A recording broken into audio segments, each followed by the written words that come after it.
Alex de Resoluio Eminentio.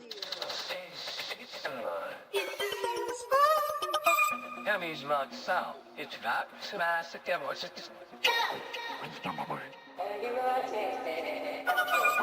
Tema la ben böyle bir gösmüş. Çıkıp onu genel like böyle şey gün gibi şey.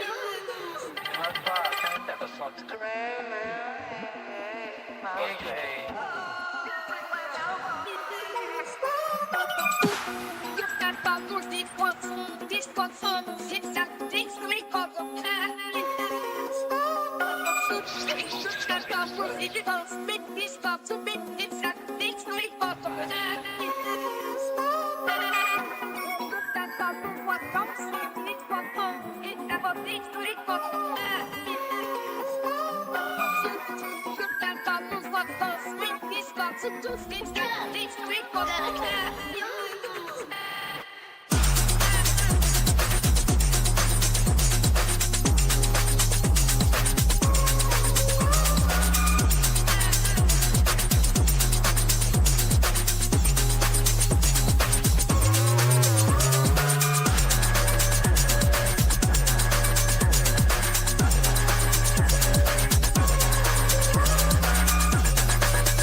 I'd say that's probably close enough.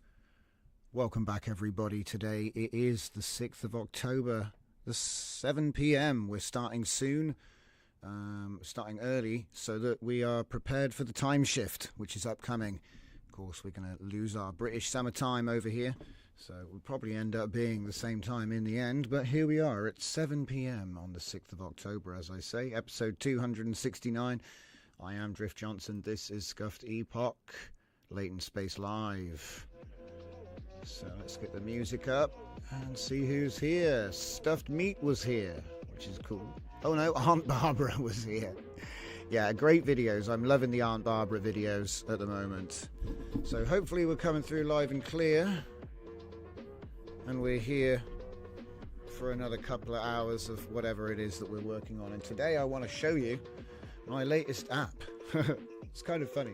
I never thought I'd end up opening up shows like that, but yeah, that's where we're at. So it's called FlowRunner, and FlowRunner is a way of abstracting Comfy UI as an API endpoint. So you take your favorite workflows, turn them into API nodes, a bit like what they do in Comfy UI at the moment, but of course you can still do that anyway. The point is, we get to import our API workflows into this cool app. And let's see if I've just changed it, because it was a whiteout, and now it's got a cool black background.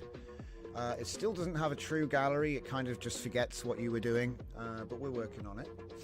Just to give you a real quick crash on what this actually is before I sort of go into my start spiel. If I just load a flow that I made earlier, I've got cat-o fire. And here we have the cat-o fire. So we start off with SDXL T2I, an unimpressed white cat. That's a workflow in Comfy that runs, you know? And then I pipe the image and the prompt from this job into the next job, which is image to image SDXL, but 1024. This one's only 512, okay? So we do a bit of a text to image, and then we go into Quen edit, which is 1536. And like I said, it's a 14 node workflow, so we're just abstracting the workflow as an API call and then chaining them together in this canvas. And I'm going to show you how it works. It's still in development, but I will be releasing it. So it's a really cool tool. I'm having a great time. But anyway, we've chained 3 Quen edits together here. So we're obviously taking the white cat, the unimpressed. So my meme is go from unimpressed to disruptive, because we've basically just given you a triple banana workflow. So here we have the cat is wearing dark sunglasses, the cat is wearing a green fedora hat, got a bow tie for free, and then the background is on fire. All right, now obviously you can control.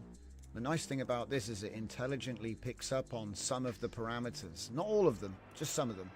And that does mean you get seed control. So obviously if you want to just work on a particular bit, you can kind of lock it in if you need to.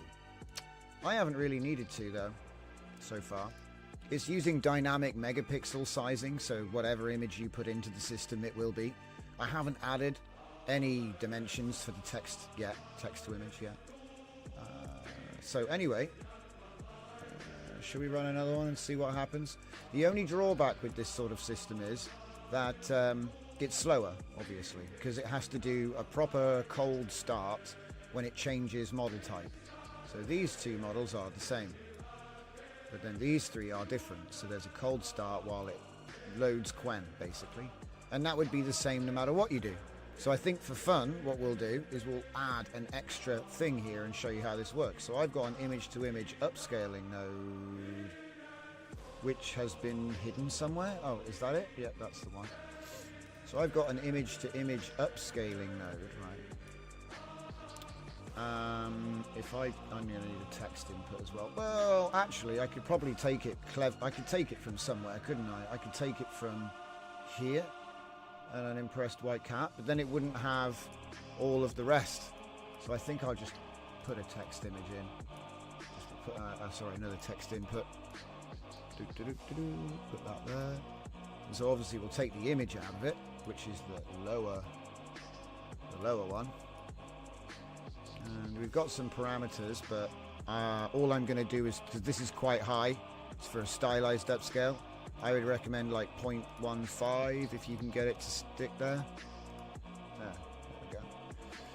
And this is going to take forever because it is literally going to use WAN22 to do a 3072x upscale. So I'll just say, do I have my actual workflow which is based on? Uh-oh. Uh-oh. Ah, here it is. So this is the API version of that upscaler. So the way it works is it's got our low noise, Q8, whatever. So you use, this is the beauty of it, right? You use your stuff, right? So you've got this workflow and it works, okay? It's just image in and off it goes, right? Let's have a look at what the prompt is. So I'm going to use that prompt, okay? In hours. Where are we? We're here. I'm going to bring this up.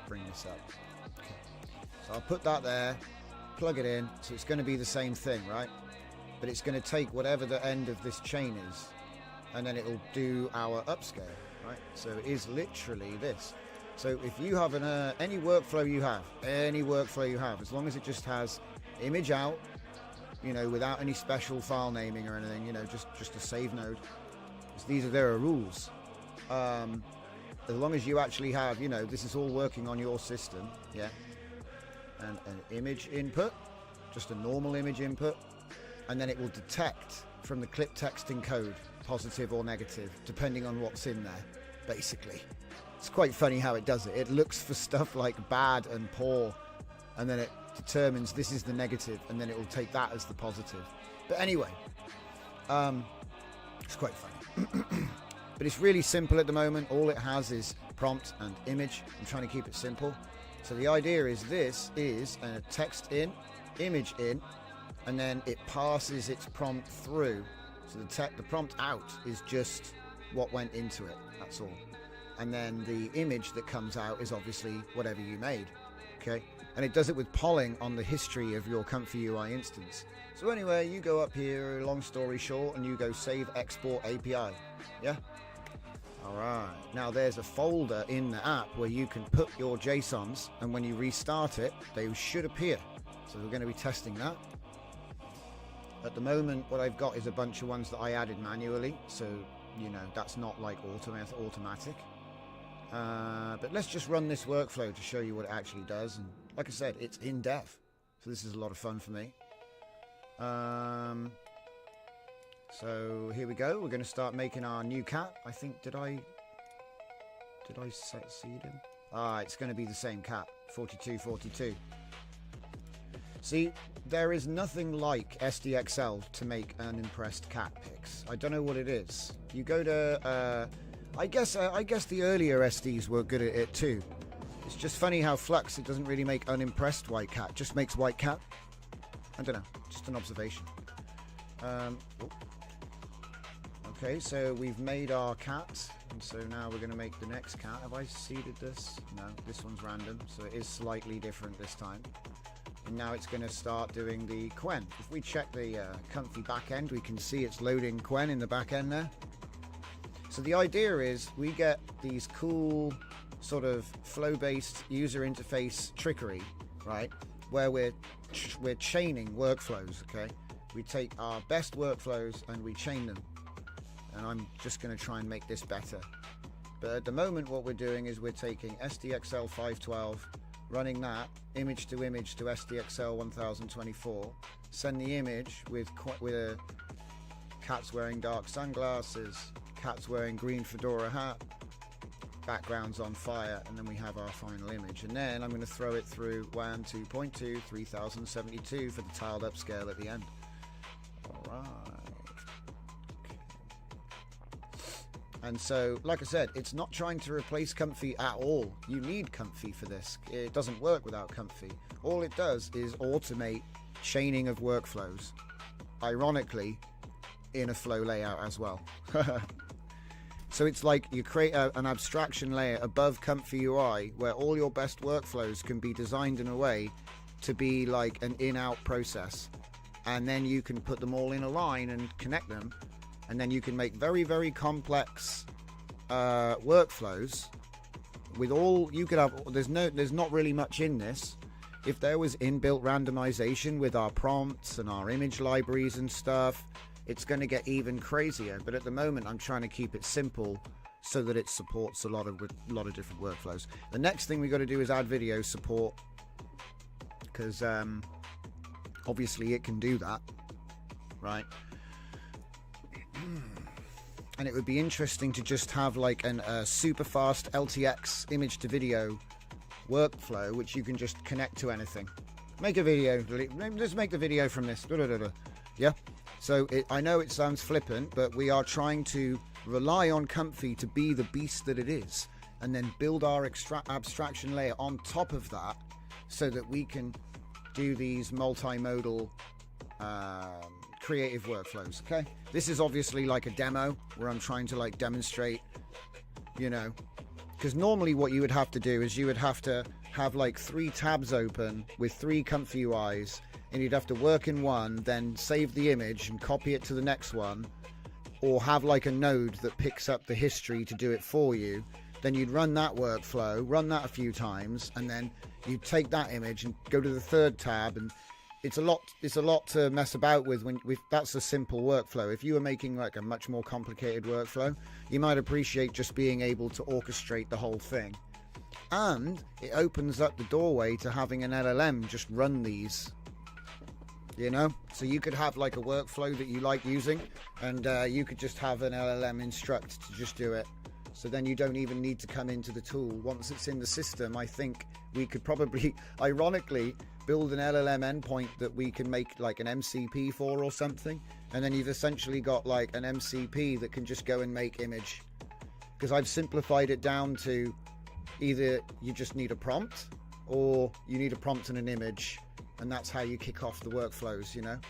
Because we can manage everything else inside once we add the Olama enhancement stuff, so that'll be able to update prompts. So for example, when we change the cat into a cat with sunglasses, he'll actually update the prompt chain so that now it's a cat with sunglasses, and so on. So then when you get to the end, you know, say you want to do image to video, it would actually describe the scene, not the original prompt. We've already shown this off with a different app.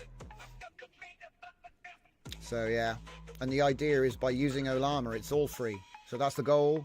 Everyone's been complaining to me about, oh, API, why is everything using APIs? And I've like, you've got your own API. Let's use yours. It's free.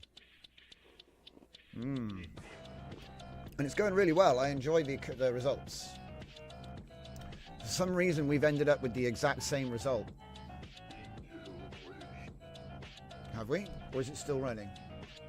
Ah, it's running the first Quen edit now. Okay, so this is where it'll start getting different, because up until now it's like cat. That was the same seed, so it didn't really change. Flow banner. I've got a thumbnail workflow as well where it adds text, you know, stuff like this. Because once you've got the nodes, you can arrange them in different ways. Let me show you some of the ones I've got here. So I've got my image test, my for upscale, blah blah, text to image to image to image edit, yeah, and then another Quen chain, which is basically what we're looking at here. Cat-O fire is like more, and then top text, bottom text. A couple of things. Primitive at the moment, I'll admit, yeah, but you've got to start somewhere. I think the current app budget development has been $100. Which sounds like a lot until you realise that still chips. Look, I'm not going to lie, but I think it's worth it because I'm going to use this all the time. For many years, I've been building APIs for people that use the comfy backend to run an entire app, and I wanted to know if it was possible to do it hands-free. You know, no interference. Just tell it what to do with my current plan, like how I teach, and see if it works. And like I said, it's working nicely. Contrast is a little bit crazy though. We might have to give it a proper dark mode touch. I wonder how much that will cost. Let's have a look. Okay. The dark background is excellent. Perhaps we can create... I hope this doesn't break everything. We'll see. Perhaps we can create a dark mode theme, which is less high contrast and uses orange accents for... What's it called when people have colorblind? Color safe. Color safe accessibility. I think it's orange is the safe one. I forget nowadays. Maybe that's the one that's not the right one. Hello Zeus, welcome to the show. Let's say hello to everybody. Dragon is poorly today. The sugar's killing him. Right, Windows decided that despite blocking all updates and blah blah blah, it's going to do it anyway. Yep. See, I think I complained about that not so long ago. Feels. Dragon says I might be offline. Oh, bro. Major feels. I hope it doesn't do you in, my guy. The dark background is excellent. Perhaps we can create a dark mode theme. I mean, what more do I need to save? Tell them about color safe stuff. My intent is to not make it impossible to read for people that can't see certain colors. Please take that into account. It's all wrapped into it, isn't it? I've been thinking about this new thing. Everyone's talking about context engineering, but we've been doing that for over a year. What about intent engineering? Because if you trust the machine to do its job, it's not about context, because it can self-write its own context. People are now writing papers about it, which is fun to read, because we've been doing it. We know it works, right? We've been doing it. So the thing is, what about intent engineering? Well, you come to the project with clear intent and let him, because that's pretty much how all of the write a project handoff for a development team, that's what that is, right? You didn't really come in there telling him what code to write. You might have put some restriction on it, like Vite, React, TypeScript. We like that triple. It's a good combo, especially if you want to start your project with Lovable and then take it from there when you want to develop it locally. That's what we did with this one. It cost us two credits on Lovable to start the MVP, and then we take that to Sonnet 4.51 million in VS Code to keep the project going. Flowrunner, new model, LLM. No, Flowrunner's my project. It's an abstraction layer above your local Comfy UI. So let me explain. You have a Comfy UI on your system. It's running. It has workflows that are good. What you do is you go into your Comfy UI and you save your favorite workflow as an API node. All right? So let's find one. For example, this is my upscaler, which uses WAN 2.2 T2V A14B low noise Q8 to make one frame to tile the upscale, right? So we got HyperTile, yeah, we got the LightX and the FusionX.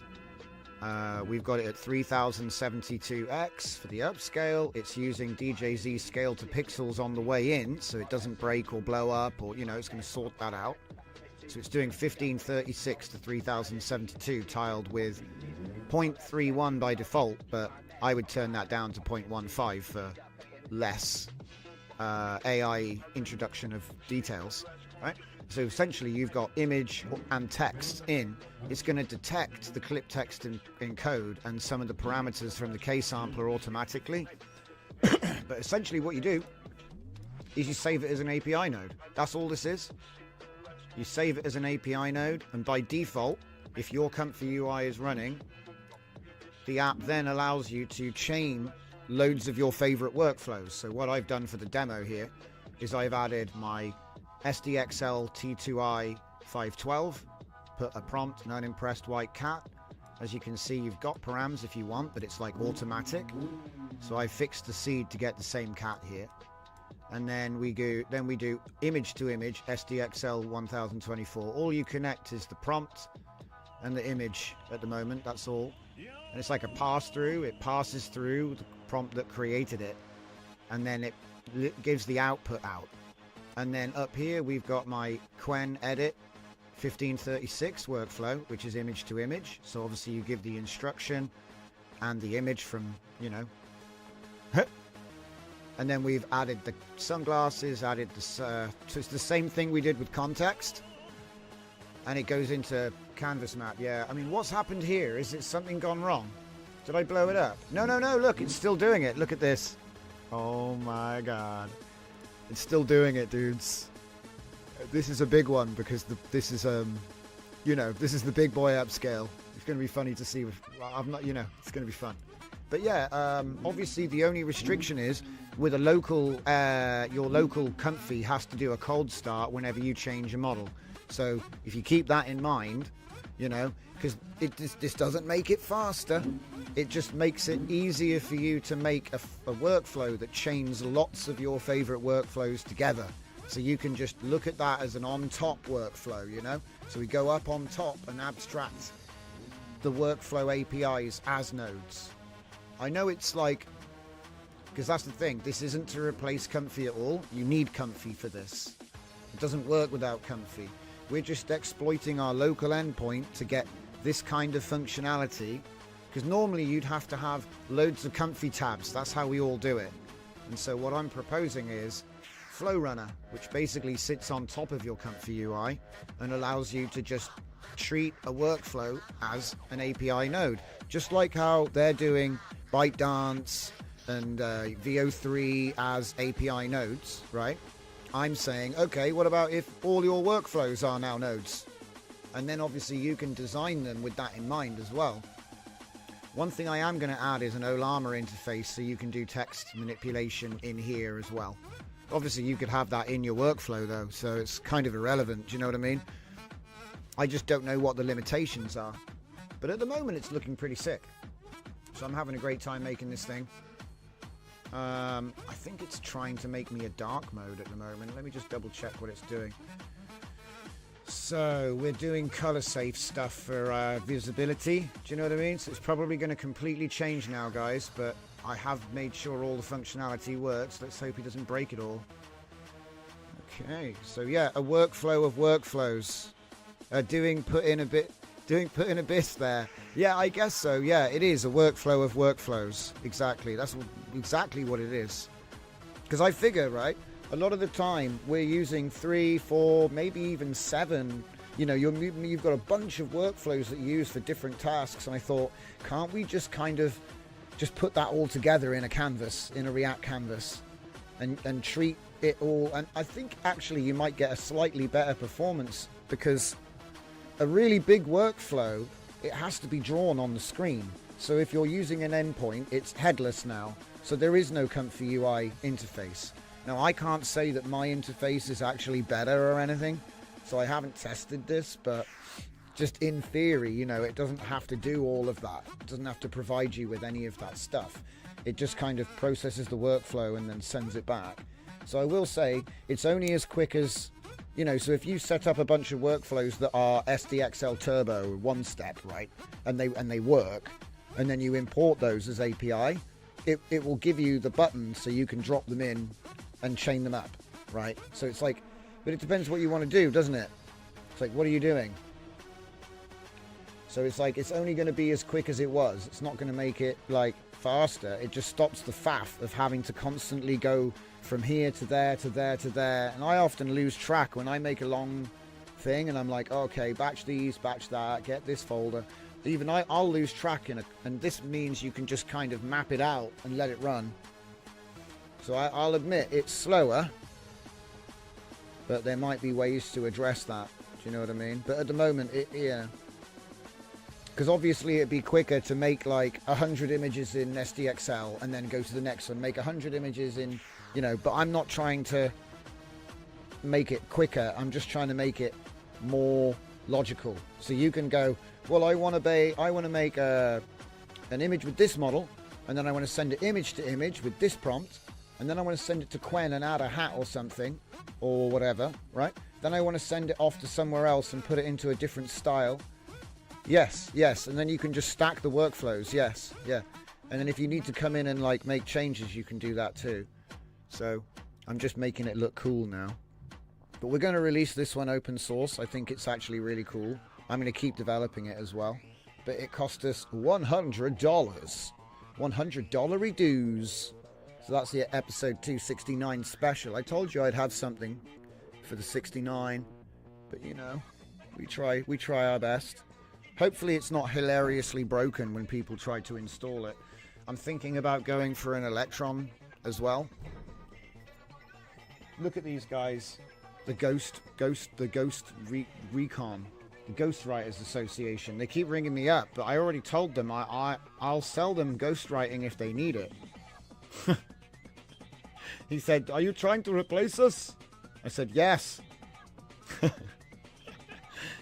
And every now and then they give me a crank call. Hello. So funny. They're cool guys though. Yeah, 100 buckaroos. I think it's actually, look, if you're going to take something to the full extent, sometimes you have to, you know, you got to put some energy into it. And in this case, it's, you know, it sounded cheap and expensive at the same time. I know, but that's the funny thing about the economy we live in, really. I mean, what does $100 redos get you these days? It certainly doesn't get you this. So I'm very happy to show it off. And also, it wasn't really about the software. Again, always when I do this sort of stuff, it's about how it was built. This is another proof of the multi-phase tins. So this one was a 6-phase tins. That's why it was, and I did it all in one chat so I can easily go back and document it. Haha. That's why it got so expensive, to be honest. I probably should have changed the convo and just started, I should have started a new convo probably halfway through, but I didn't want to risk destabilizing the hologram. It was very important for the research. So at that point, you know, it's company research, dudes. So it's like, I have a budget. A budget to prove out the stuff I train. Do you know what I mean? I've got to, but yeah. It's not that difficult, but the point is the AI did do it, and it did it exactly how I wanted it. Right down to the craziness. So he thinks he's done it. Let's see if it's broken. Oh, it's got a sexy orange theme now. Okay, let's open up image. No, let's start at the beginning, shall we? Oh yeah, okay, I'll make it, right? So text prompt, right? And we'll just do the T2i 512. Oh, that's an interesting dark mode, isn't it? Some bugs. All right, that's fine. So I'm just going to say an unimpressed white cat. Now, what I've done is because the workflow handles everything, you don't touch things like size, because you set that in your workflow, remember? Yeah, in the workflow, there's a latent thing with a size. So I just say, oh, this one's going to be 512. But to be honest, you can make them whatever you want, right? That's, you know what I mean? You chose that in the workflow. So anyway, let's just run this and I'll show you what I'm talking about. We should show Comfy running in the background. As you can see, there's a cold start as he changes over to SDXL. I hope you don't get lost in the source, Dragon. Good luck. I know Windows 11 is a nightmare, especially if you haven't had it still. welcome to the show as well. If you're just joining, don't forget, if you're watching live, or if you're watching later, there is stuff and things, links in the description. Oh, here's a good one. Concept. Yes, let's get the like button. Yes, don't forget to like the video, ladies and gentlemen.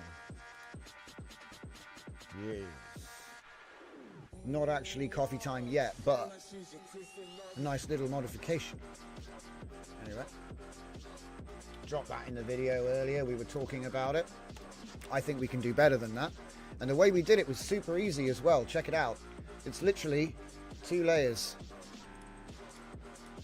Just put the image over a UI and just say the woman is messing with the UI. She's messing with the like button. And eventually it'll do it. Didn't even take that many goes. Yeah, I was surprised. So all it is, and that's another thing which I want to do, is have like some kind of way of, maybe not here, but in a comfy UI, you know, because they've got the canvas and you can put we've already done that. It was my context canvas, which was in comfy UI, and it allowed you to do RemBG on 2 layers and then slap them over a background before doing context stuff. I'm not sure I'm not sure how the hell you would do it. At the moment, I would need to make like changes to the system, I guess, because it doesn't really have the ability to do that. Do you know what I mean? It doesn't really. It's only got one input at support at the moment.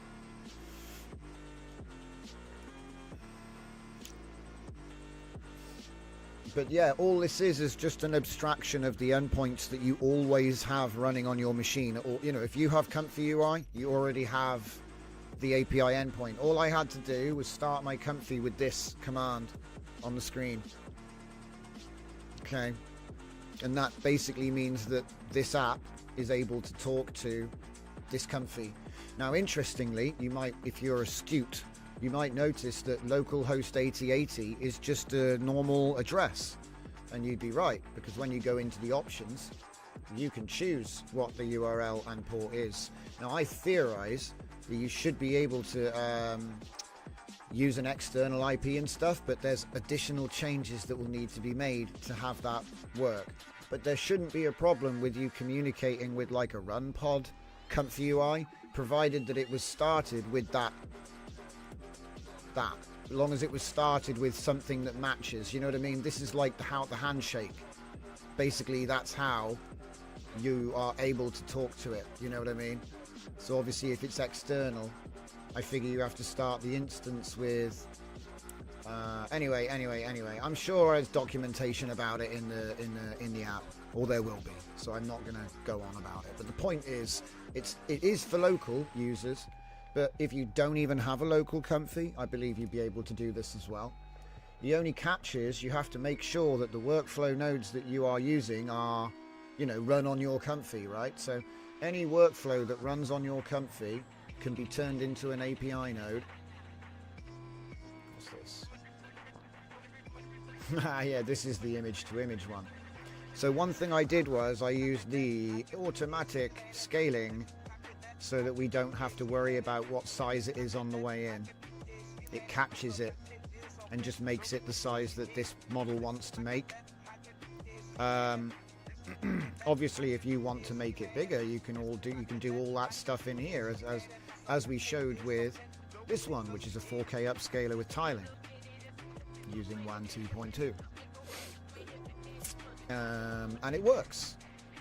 I wonder if we got our result back. Did I accidentally cancel that job? I probably did, didn't I? Oh, see, one thing I do need to do is fix that gallery so that actually it saves things. Because I think when I restarted it, yeah, we waited forever for the image to come back. Oh, what's going on here? Shit. Engines are being mounted outside. If you hear any large bangs, hopefully my brother's okay. I'll have to check him. If you hear screams, no, he's fine. He's just putting an engine in. Yeah.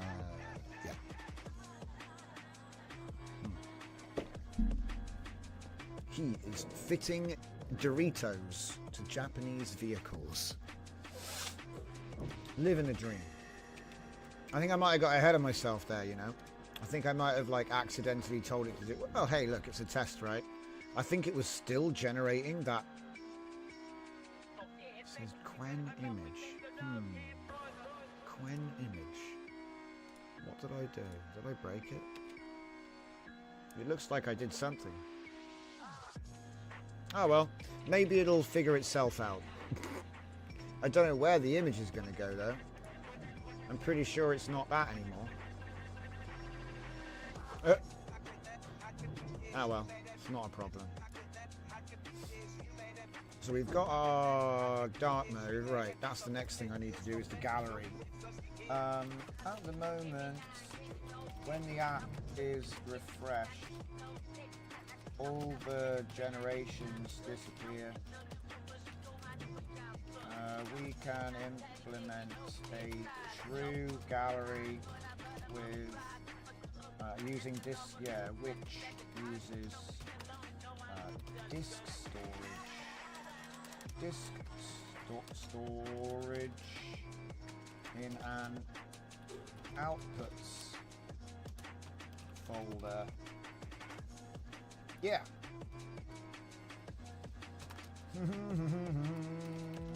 Following the remaining integrated or wait yes, may need to rework the gallery following this change, because I don't want to be holding everything in the browser. That's silly. Users of the locally installed app should be able to retrieve all of their work.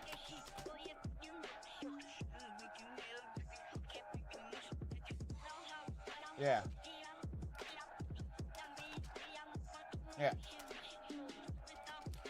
This change prevents user data loss. Alright, cool. We'll let him cook on that.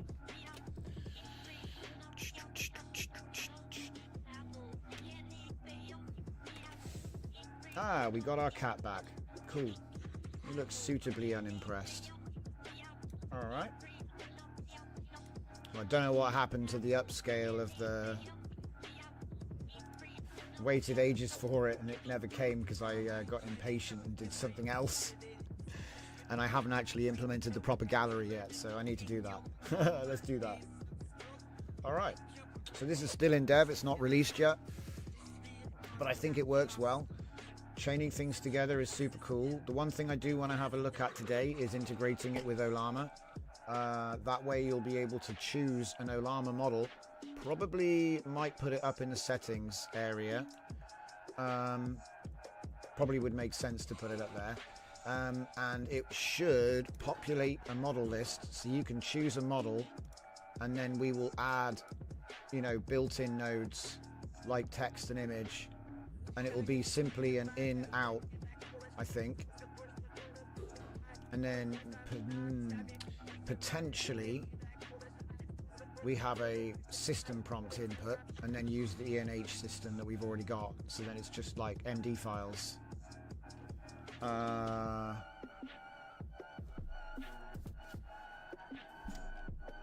Or you can just use a text input to go into the system prompt. That's probably just as good. Then you got the choice. You can do it manually, or you can just use a pre-written agent. I think that makes sense. And it's going to have a vision input as well. So maybe you could make one. Well, I guess because you just want that Olama node, basically, just like in Comfy, but in here. And the reason is simple: to update prompts. So if, say, I do a Quen edit on this, and I give him sunglasses, if I want to push that to video, the prompt needs to say the cat is wearing sunglasses. And obviously, it's easy to just add that yourself. But what if you made a whole bunch of edits? Are you going to sit there and type all that in? It would make much more sense to just have a little processor that you just hook it through, and it's in update mode, and it just updates the prompt for you. It works reliably enough that I can do, you know, like, yeah. Oh, another thing we could need as well is debug nodes, right? So like a debug node would make a thumbnail preview of an image, or wait, that would be at the bottom, or a text preview. So say if you want to make a long thing and it's going wrong, you can find out what's going wrong and where, and then maybe tell me to fix it. I think that makes sense. The styling of the actual nodes suck. I think we need to, maybe it's because I need to do a refresh.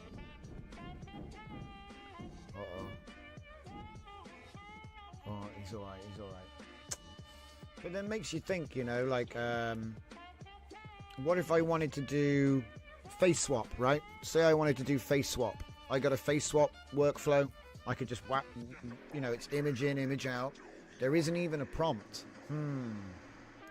There isn't even a prompt. That's a point. I don't have any code to catch for when workflows don't even have a prompt. Got to think about that.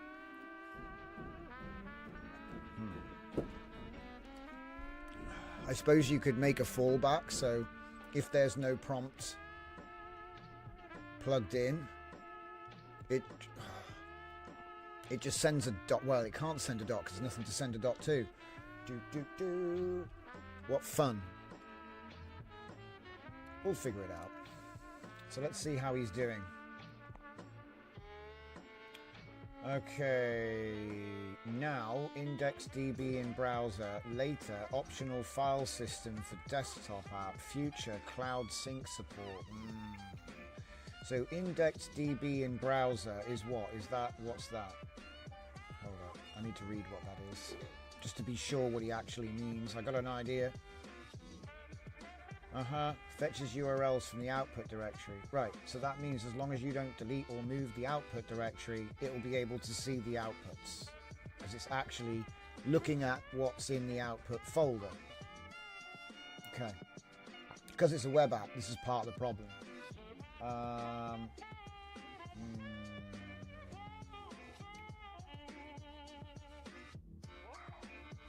So it'll use... Well, that's big enough. IndexedDB. And it's just a reference to a comfy image file name. See, it doesn't actually copy the images. It just gives you a reference. But when you convert to Electron, it will actually save the outputs properly, which is what we actually want. So, I think that's good. I don't care about Cloud Sync. It's not even on the menu.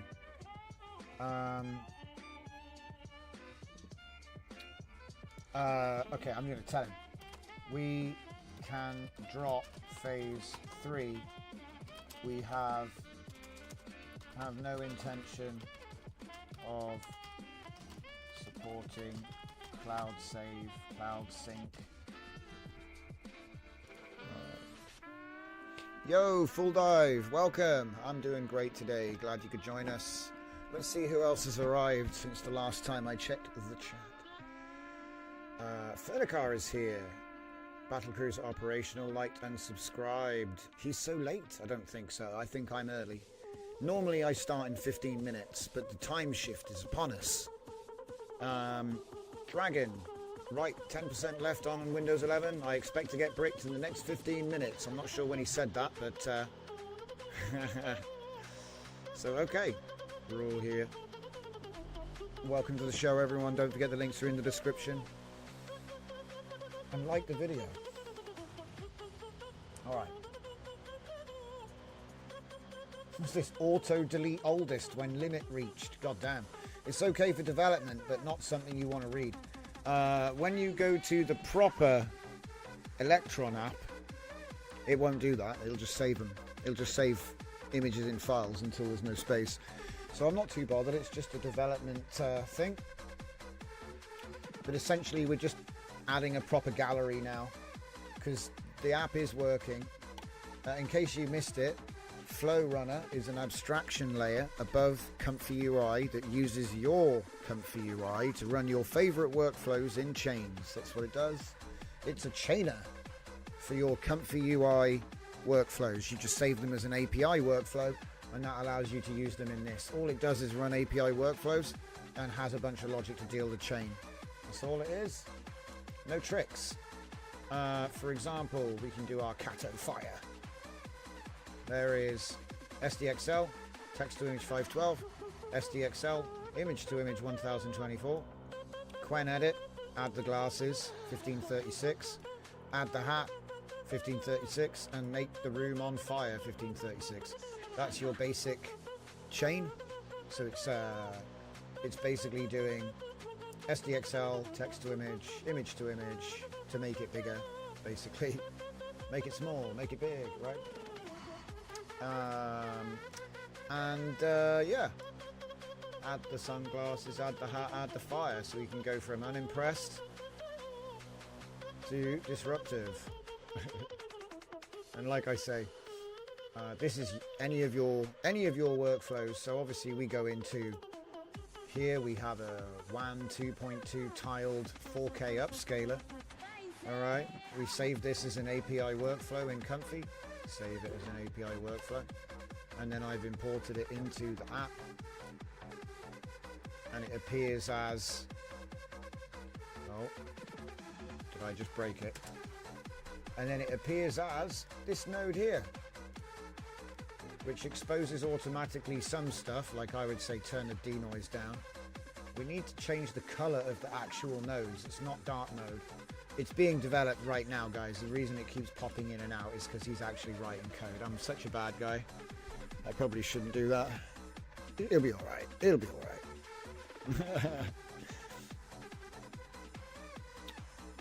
We're going to start a new conversation in a minute. I got a new rule. We do not chat over $15 per convo. We start a new chat. There's no reason to keep talking about it, whatever it is. Just start a new chat. I think that'll be a lot cheaper. Because look, I'm actually technically still looking at a different task. Look, investigate why the import workflow button doesn't work. Yeah, we've done loads of work since there. We need to start a new chat soon, actually. I might actually change it to $10. New limit. So Comfy Blast started off as a simple one-page web page where you could drop your API workflow on it and it would run that workflow for you. That's how it started. And then we did a 6-phase TINS to turn it into a Canvas app where we could chain our workflows together. That's what it is right now. And that's what we're building, and what we've been building for the last 45 minutes live, because that's how we do it. If it breaks, you get to see how we get out of it, which is usually the fun. Did we break it yet? Kinda. I think I asked it for 2 jobs at once, and that overwrote the job I was supposed to get, or something. Or I was impatient and didn't wait for the response, so it went nowhere, and that's why we're getting the gallery. It does use polling from your Comfy UI endpoint. Listen, if anything, it teaches you about how your Comfy UI is actually super powerful, because it has so many endpoints. And so what I'm trying to do is, by creating this abstraction layer of chaining workflows together with only needing a text or an image and choosing one of those, I think it'd be possible to make an MCP that can just do whatever we want. But that's a stretch goal further into the future. We're not there yet. I think it could probably do it now. I just don't want to go in that direction yet. There's lots more to do first. So here we go. We have now done the gallery. Let's see how we look. So how about I'll load one of my saves. So what about well, the Cato Fire is a fun one.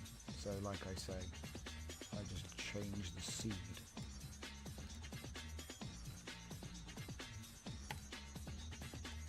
And just run it again. Check Comfy is running. Oh, look at that. Boom. We got our... Wow, it was already loaded by the looks of it. Doesn't look like a different cat though, does it? Wait, what's going on here? Oh, it's just taking a while to poll the result. Right, okay. Okay. So obviously the 512 is super fast, you know. So then we just denoise that for a cheeky double up to 1000. And then it's going to start doing the Quen chain. Let's take a look at that so you can see it going on.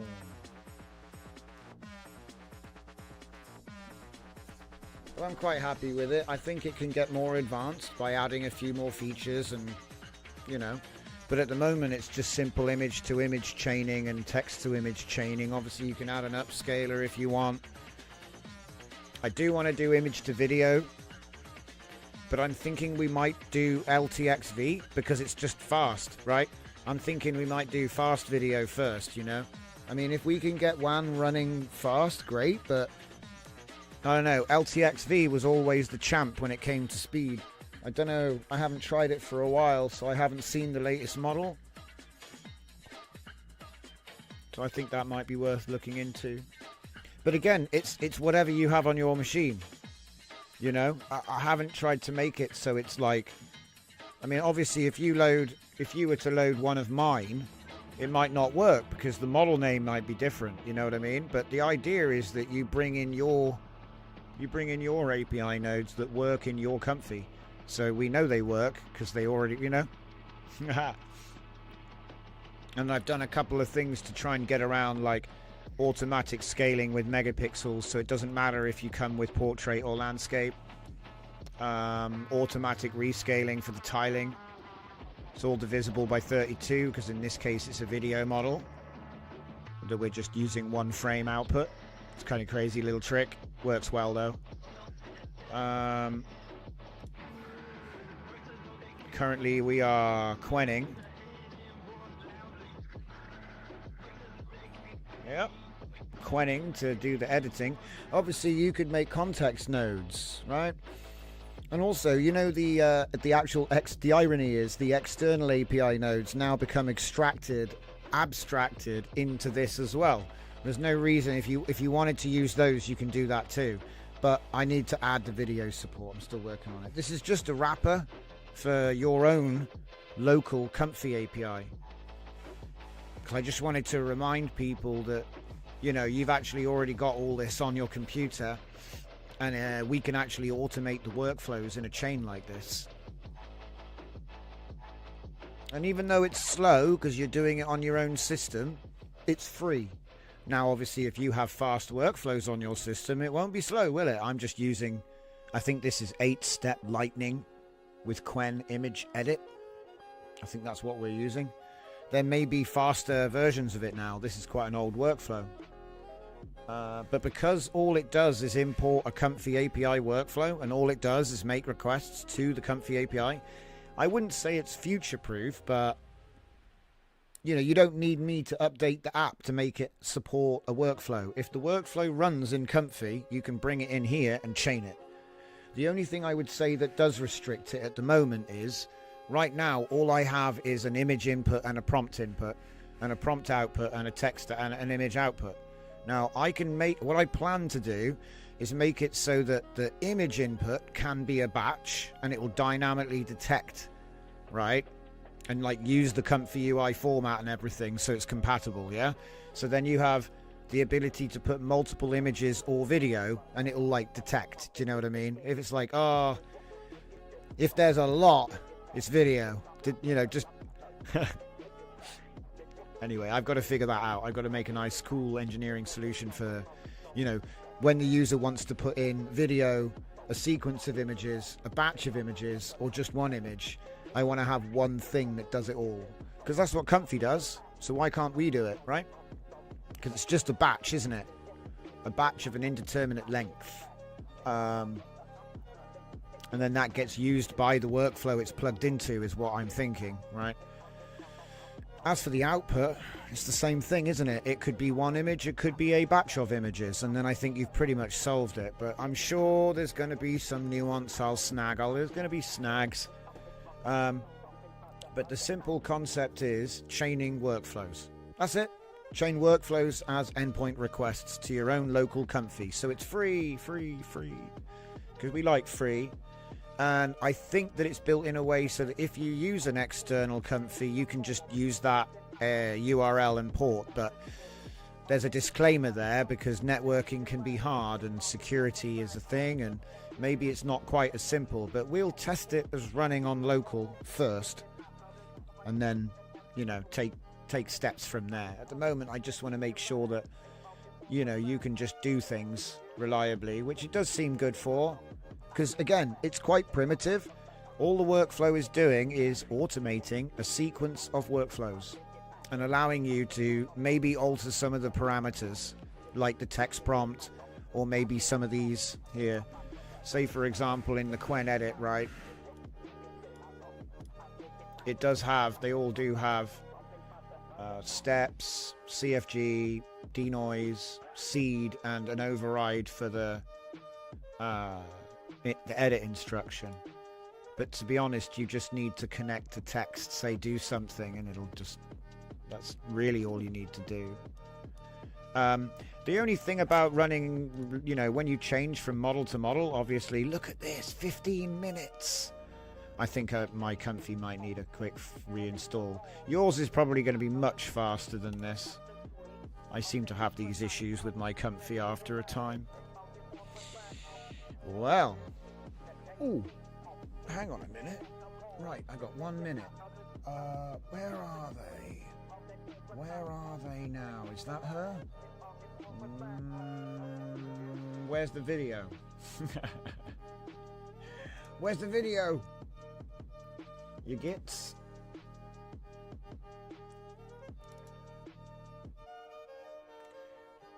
Don't tell me I copied it out. Yeah, he did. He copied it out. It's not even there no more. Aha.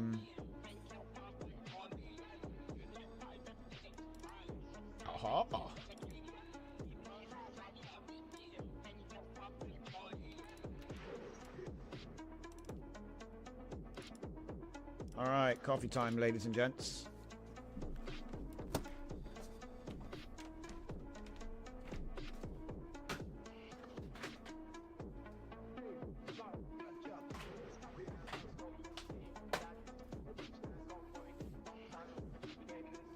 Hey, what am I doing there? Whoops. I forgot this is like a fake coffee time where I'm still here.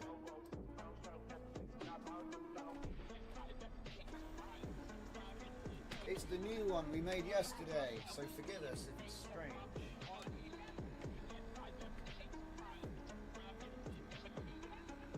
We did it with prompts, not a Laura. It's just prompts. So...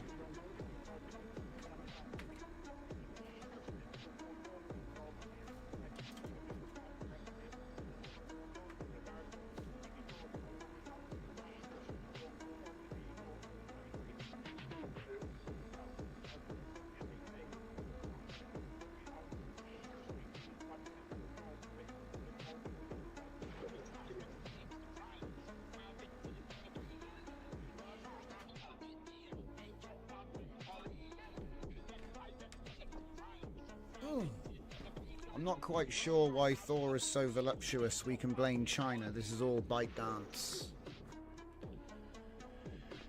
Quallen says, I recently reinstalled Windows and my comfy sped up massively. Yeah, I wouldn't be surprised if it's because you had like just better Python environments and stuff. Because you know, you won't have any old ghost code from all the constant updates and monkey patching that happens.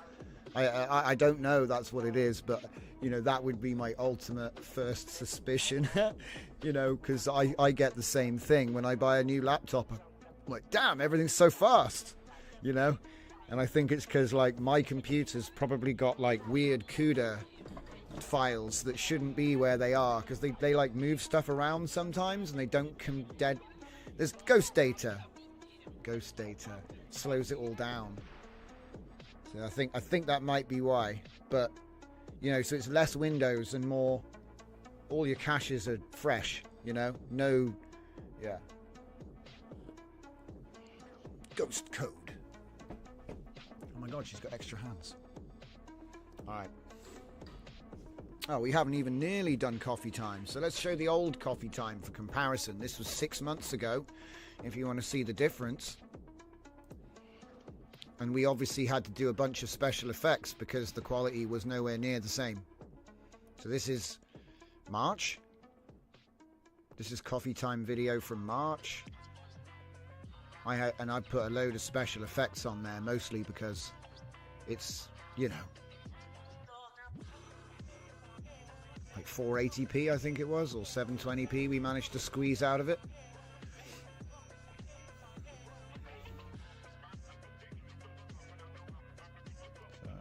Same exact, you know, sort of inputs, and you know, we generate the woman with the sign with the same configuration and prompts, and then just sort of come back to it. You end up with something a little bit like that. This is the ByteDance C-Dance 1.0 Pro, and I'm hoping that by Christmas we've got local models. Why is it lagging? I'm hoping we got local models. Look at it lagging. Hopefully we get local models that can, you know, pull this off by Christmas. Some say I'm a dreamer, but I'm just dreaming too, like you. So then, we continue. That whole video of her coming out of the screen and picking up the buttons, I just did it with VO3 to see what would happen if you just prompted it, so I didn't like do any tricks. But it does sort of highlight that if you just slap things together and tell it to do stuff, it can be quite interesting. Right, kill the thing. How are we doing? Are we still waiting for that response? My goodness, I think that my it shouldn't take 20 minutes to do a Quen edit. I think there's something, I think I might be running out of memory or something. Let me just find out what's going on here. Ah, well, yeah. Okay, so on the Comfy drive, I've only got 24 gigs left. And on the Windows drive, I've only got 73 gigs left. That's not good. You really need 100 free for swaps. Swippity swaps. So that's my bad, guys. The reason it's so slow is 100% my fault. I need to do another dump to the NAS. Yeah, it's literally because we've been generating so much high quality video lately. Do you know what I mean? With all of the ByteDance stuff, I've probably got like 50 gigabytes of video that just needs to get pushed to NAS. I actually worry that the NAS will just be like so full one day it'll just stop working. So it's like you just put all of your folders onto this thing and then it just flops one day. But anyway, I do like how this is going. Let's have a look in the gallery. Okay, so it hasn't really saved anything since. This is a bit crap. We need a grid gallery. Yeah, I'm gonna have to make some modifications. Where's my coding agent? Okay, cool. Right. We can upgrade. We can. I'm just gonna tell him what to do. Test. Are you awake? I should have actually asked him if he's awake. That would have been funny. Test. Are you awake? Cool. Oh my god, is Careless using 4.5 yet? I need to find out. Just a sec.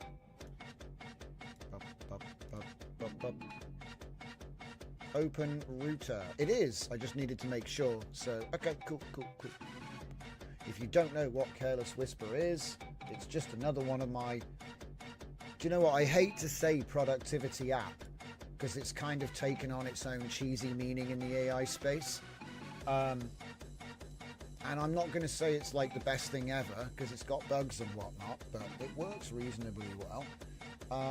We've done information on it to give you an idea of what it does. It looks like that.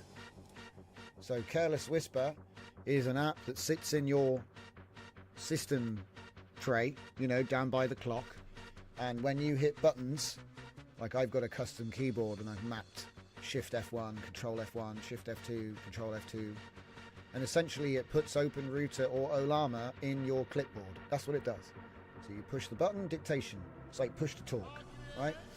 And it'll even read out what's in the clipboard, or it will prompt what's in the clipboard, or it will prompt what's in your clipboard after you say something. So that's a push to talk button, you see what I mean?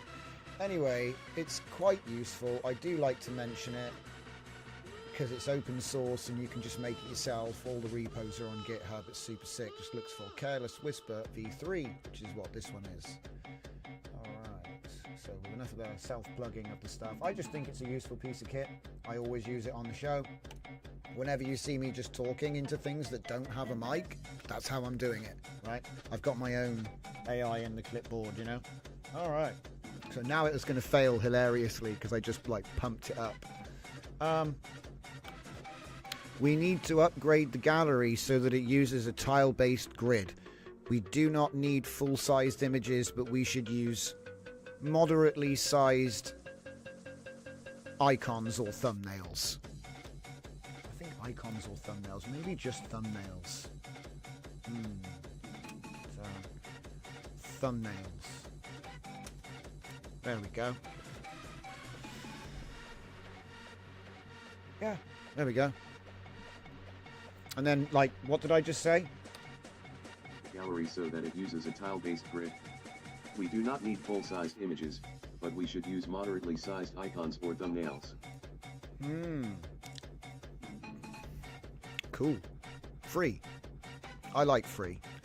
I am paying for the OpenRouter API to Sonnet 4.5, but you can just switch it into Olama mode and just use local Quen or Intern 354 billion is my favorite because it fits under 4 gigabytes. And no matter what GPU you have, you know, having a low rent LLM is super useful. When I say low rent, I mean it doesn't take up your entire GPU just to run the damn thing, you know? Whoa, look at this. It's going to do thingy. What? I don't know what the hell you're doing there. T2I. Oh, he's going to divide them into the workflows. Okay. Do you know what? Just let him cook. Let him cook. I should have started a new convo though. That was stupid. Oh well, I'll end up paying for that. Keep the convos short, guys. He will charge more money for basic stuff. Like, I'll give you an example. I let this thing run up to over $60 as part of the testing. It's all part of the research from my end. I let it run over $60, $70, and then I asked him to update the README. It cost $10 to make that README. I hope you enjoy it.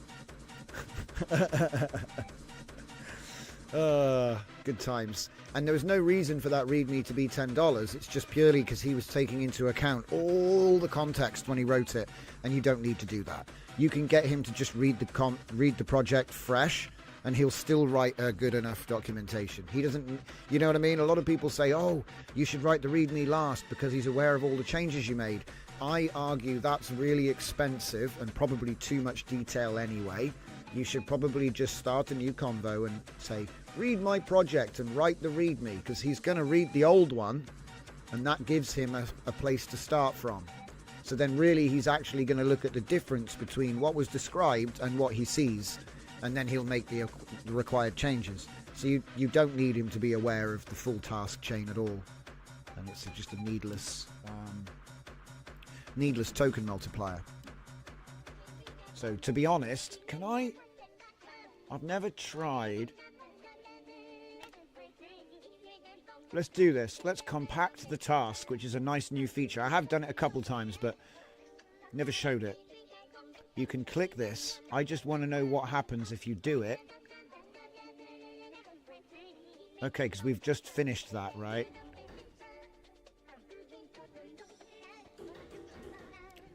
Will it start me a new chat with all this? Because that's an interesting one. I need to do this more. He's creating a handoff document, basically, from what we've done.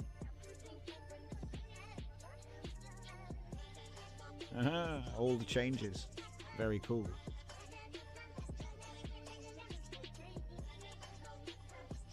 Previous conversation. No pending tasks remain. Condense. Let's do it. Because normally I would start a new chat. But this is like a feature which they've had for a while that I don't use enough. So let's see what happens. He goes, what would you like me to do next? See, nothing. Nothing right now. We'll come back to you. Because I like to challenge my advice. Yeah? I think you should start a new chat and blah, blah, blah. But if we can condense the chat. Look at that. It went down to 27 tokens. What? Did you see that? Rewind the video. It went from like a lot of tokens to hardly any tokens. 27,000. Down to 27,000. Damn.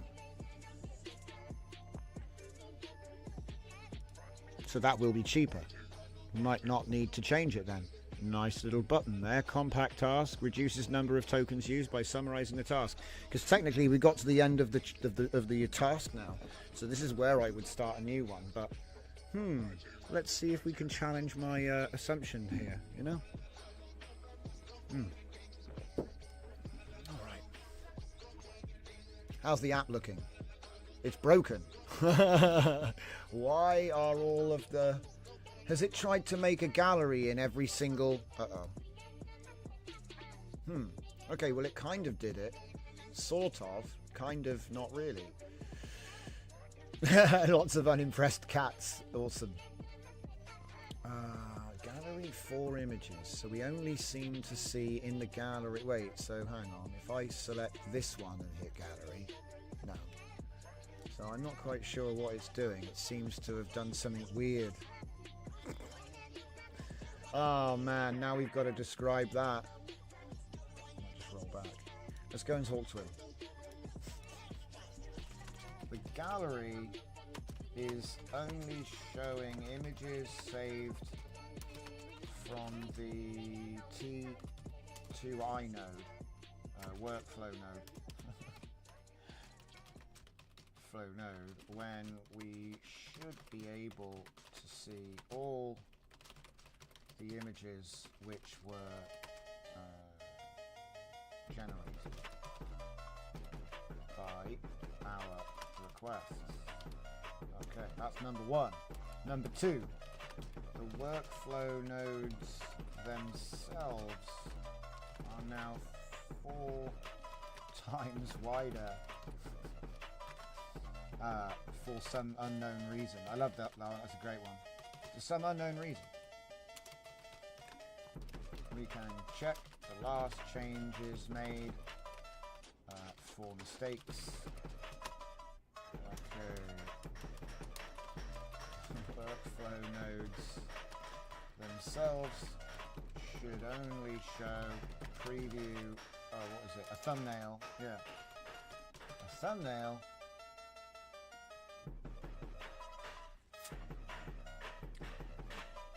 In canvas. Yeah. I mean, I don't know how else you say it. There is no need for the extra width. It seems the change to the gallery has affected the workflow node. Workflow node width. I think it's because there's an actual gallery inside every single node, and so when we changed the gallery, it actually changed the gallery in every workflow. That's kind of funny. Yeah, good times. Workflow nodes themselves should only show a thumbnail in the canvas node. If we need to divide in the main gallery into sections by workflow,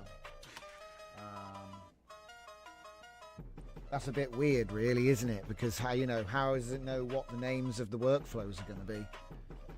It's kind of arbitrary, right? I'm not even going to say if. I'm just going to talk about that later. Let's see what it costs to do the prompt, because if it's cheap, that would be amazing. I'm going to see less than $1 because we just compacted it, right? So let's see what happens now. $16.8888 dues, so it went up by 0.1. It was at point 16.8888. All the 8s. 3. It's going up in smaller increments than usual, I can tell you that much, but it makes sense. I mean, it's less tokens, right?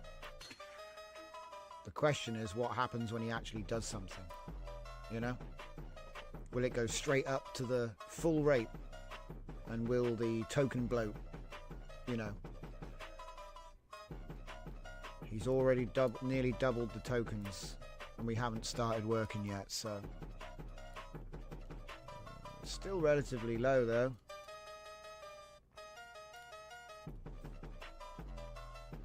$39K. Okay, I have noticed something, he says. Gallery showing only TTI images. Execution completion. Yes. Replace full image gallery and workflow with a single. Yes, that's what we need. Perfecto.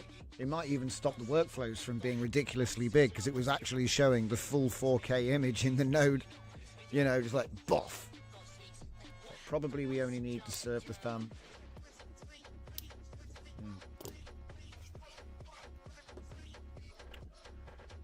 How much money have you actually spent, you cheeky bugger?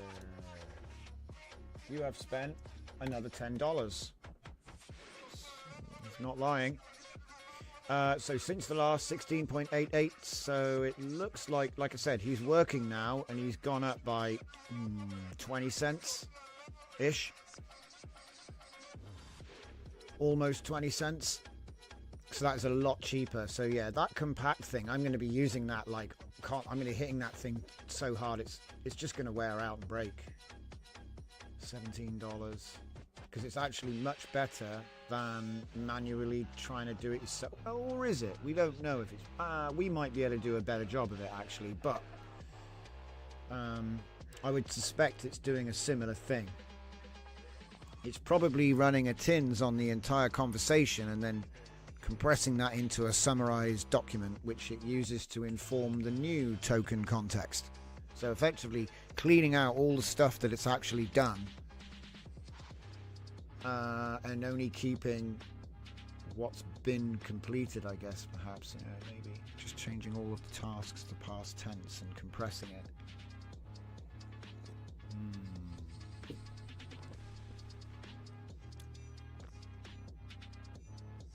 But please don't break it.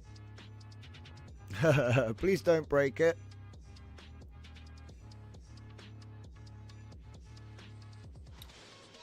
Let me ensure the WebSocket message handler is actually being called.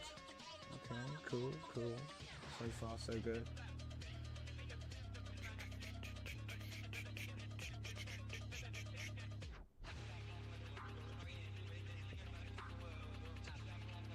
I need to come up with a solution for when there's no prompt, because there are promptless workflows.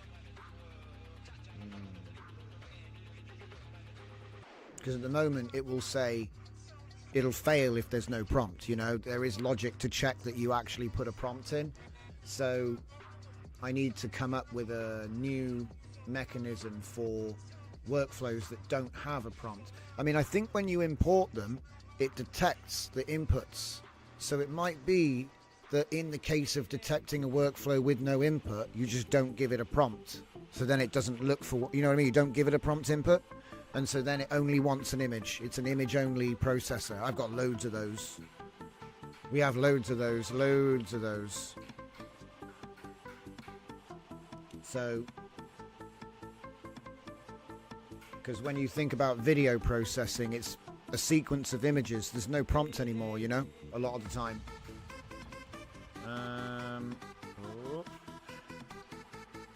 Like, for example, if you're resizing a sequence of images, it's just image in, image out. There's no prompt, right?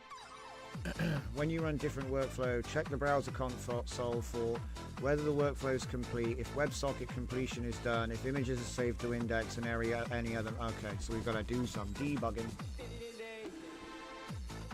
All right, debugging.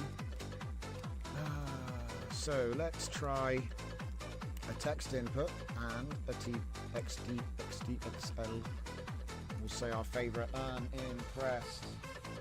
White. Kata. Okay. We'll start with the basics. Yo, Kurt Curtis, welcome to the show. Glad you could join us.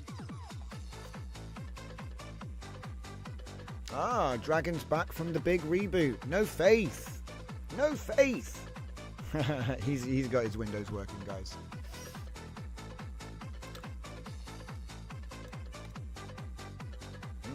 People talking in the chat about something. What's going on here?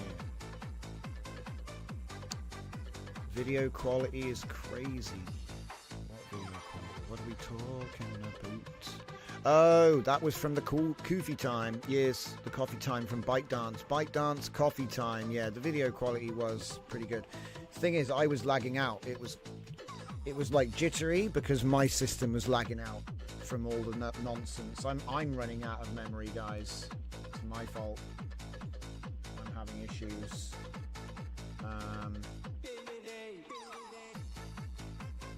Yeah. Cold start time for the SDXL cold start time is what's happening here. So it's like the trappings of local are what they are, right?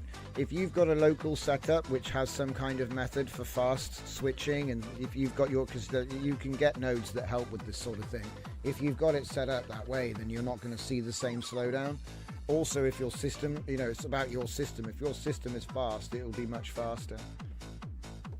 So obviously it's limited by what you got, because it is going to be, it's just your comfy, right?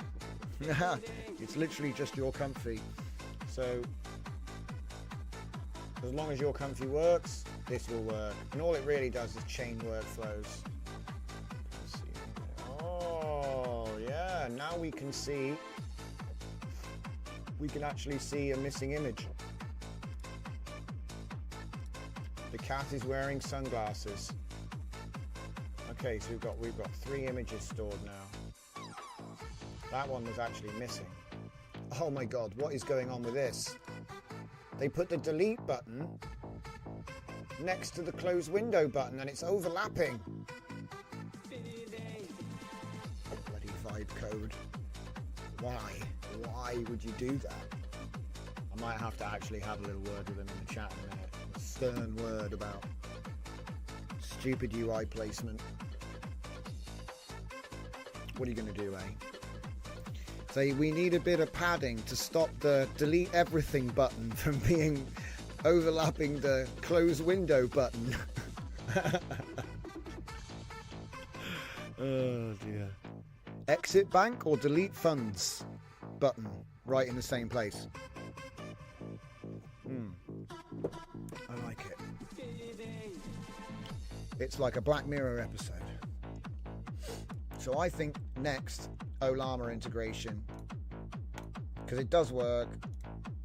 I'm just having comfy issues now, which isn't a problem at all. The gallery seems to be saving stuff as well.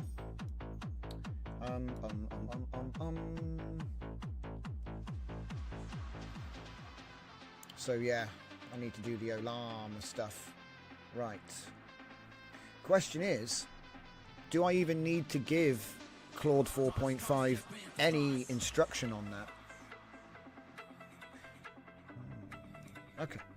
I think I actually might have written the foundation in, but it's just not active. So let's just tell him to search for it first. We need to search through the code base for any pre-existing Olama LLM provider support.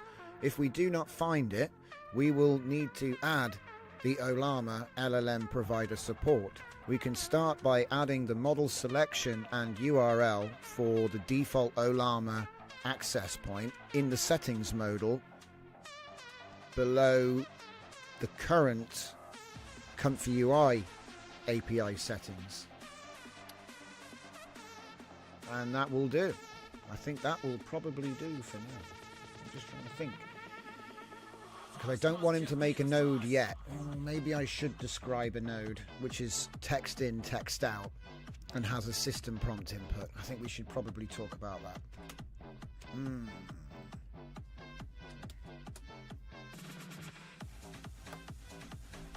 we can also design a default built-in node for text processing, which has a prompt text in and a prompt text out as the input and output of the node. But it also has an additional system prompt input, which can be written with a text box for now. And it also has an image input for vision if the currently selected model supports it. It's probably pretty good. I just want to know how good he is, because normally I would make him a handoff document for this. I wouldn't just spell it out like. But I've got a funny feeling that they included this.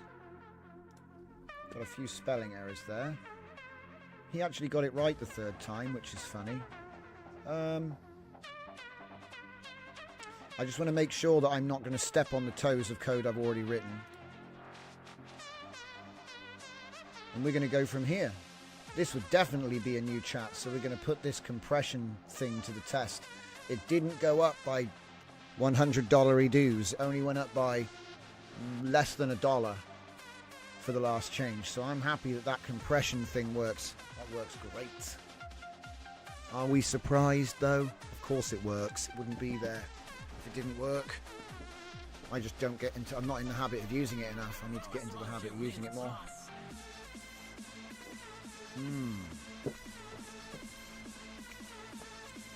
Let me read the settings context. Alright. Oh, wait, what's he doing? Oh, okay, it's okay. Sometimes I get a bit confused by his language. Because the thing is, you know, what if he actually fell through the recursion loop and started making comfy UI nodes inside my thing? It's like, no, that's not what we're doing here.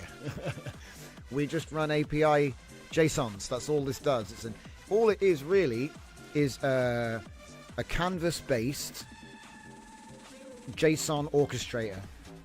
That's what it's doing. It's running a sequence of pre-existing API JSONs which you know run on your local. That's all it does. And then I've tried to give it the ability to dynamically load them and stuff so that you can bring your own in. Because really all of the workflows that are in there are for my system. You know, they have my model paths, all that kind of thing. Alright. So anyway, the Olama integration, what that does is instead of just saying, right, we're going to go image, text to image, image to image, image to video, right? Instead of just chaining the prompt through and hoping for the best, we can have an agent sit in between and update the prompt. So say we put a red hat on the cat before we sent it to video, we can have the prompt be updated by the agent before it gets sent to video. So then we didn't need to do it. It's automated in the abstraction layer above the API requests.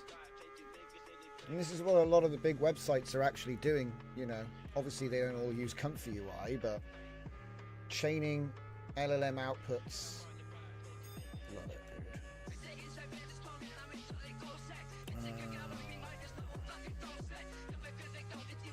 dude. Auto project based on model name. And those execute synchronously. Just want to make sure he's doing what I want. What are you doing? Okay, don't worry about this.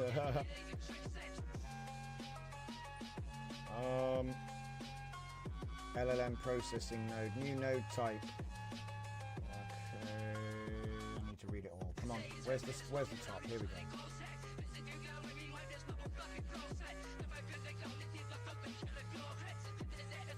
Yeah.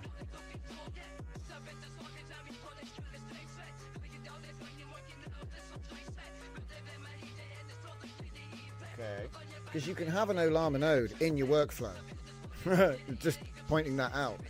It's possible to just do it in workflow, but I want to have a way to do stuff in here as well.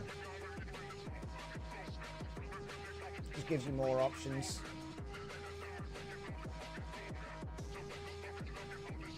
Input handles, prompt input handle purple, image input handle for vision pink, sure, purple out, okay, sure. What color are they now? Oh yeah, purple and pink. Yeah, it's the same. System prompt text area. Yeah, I guess. Yeah, I guess. Yeah, see, that's the thing. Do I want to be... Well, I suppose you can just copy-paste the system prompt in there. It's not the end of the world, but really I want to have a solution where you can actually pick your prompt, because you're going to be using the same agent over and over and over again anyway. Yes.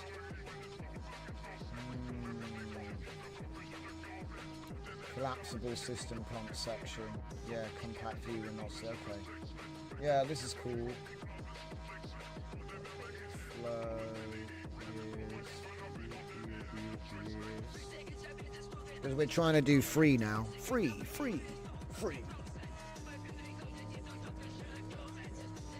So we're going to use all Comfy local API and all Olama local API. Even though we could connect it to the internet, we've done that before too many times. We're going to do it for your local install. Because all you have to do is launch Comfy with a special flag and it can talk to the app, and then you can import your favorite API versions of your favorite workflows and then string them all together. And then I'll do my best to try and make sure that it can support various different types of workflow, because I'll admit right now it's primitive, but it's still in dev, so it's not finished, it's not ready yet. It works, and it works well, and I've managed to bring in SDXL, WAN 2.2 and Quen. We haven't got video support yet. It's very much image based, but I want to bring in video. We might have time to do that tonight, actually. It depends how quickly we can get the Olama stuff working, which is what we're doing right now. So that gives you a little catch up if you recently joined. All this is an orchestrator to chain workflow API, Comfy UI API workflows together. So if I just show you, I got one ready, I can just pull off here. Oh, okay, it's changed the thing a bit. Okay, what the heck? Yeah, we've been messing around with the gallery. They're still ridiculously wide. What's going on? What's this? Is this like the CompuServe preview? You got to scroll down to... Okay, we're still working on that. I still only have these three.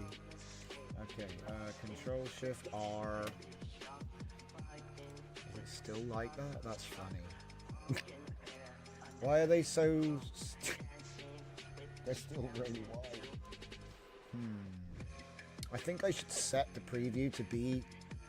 Nah, you can't, because it's dynamic to what it... Yeah. We'll figure it out. That's funny.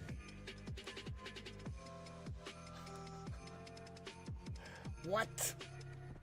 What have you done? Oh, well, we got to wait for him to finish the latest thing now, so...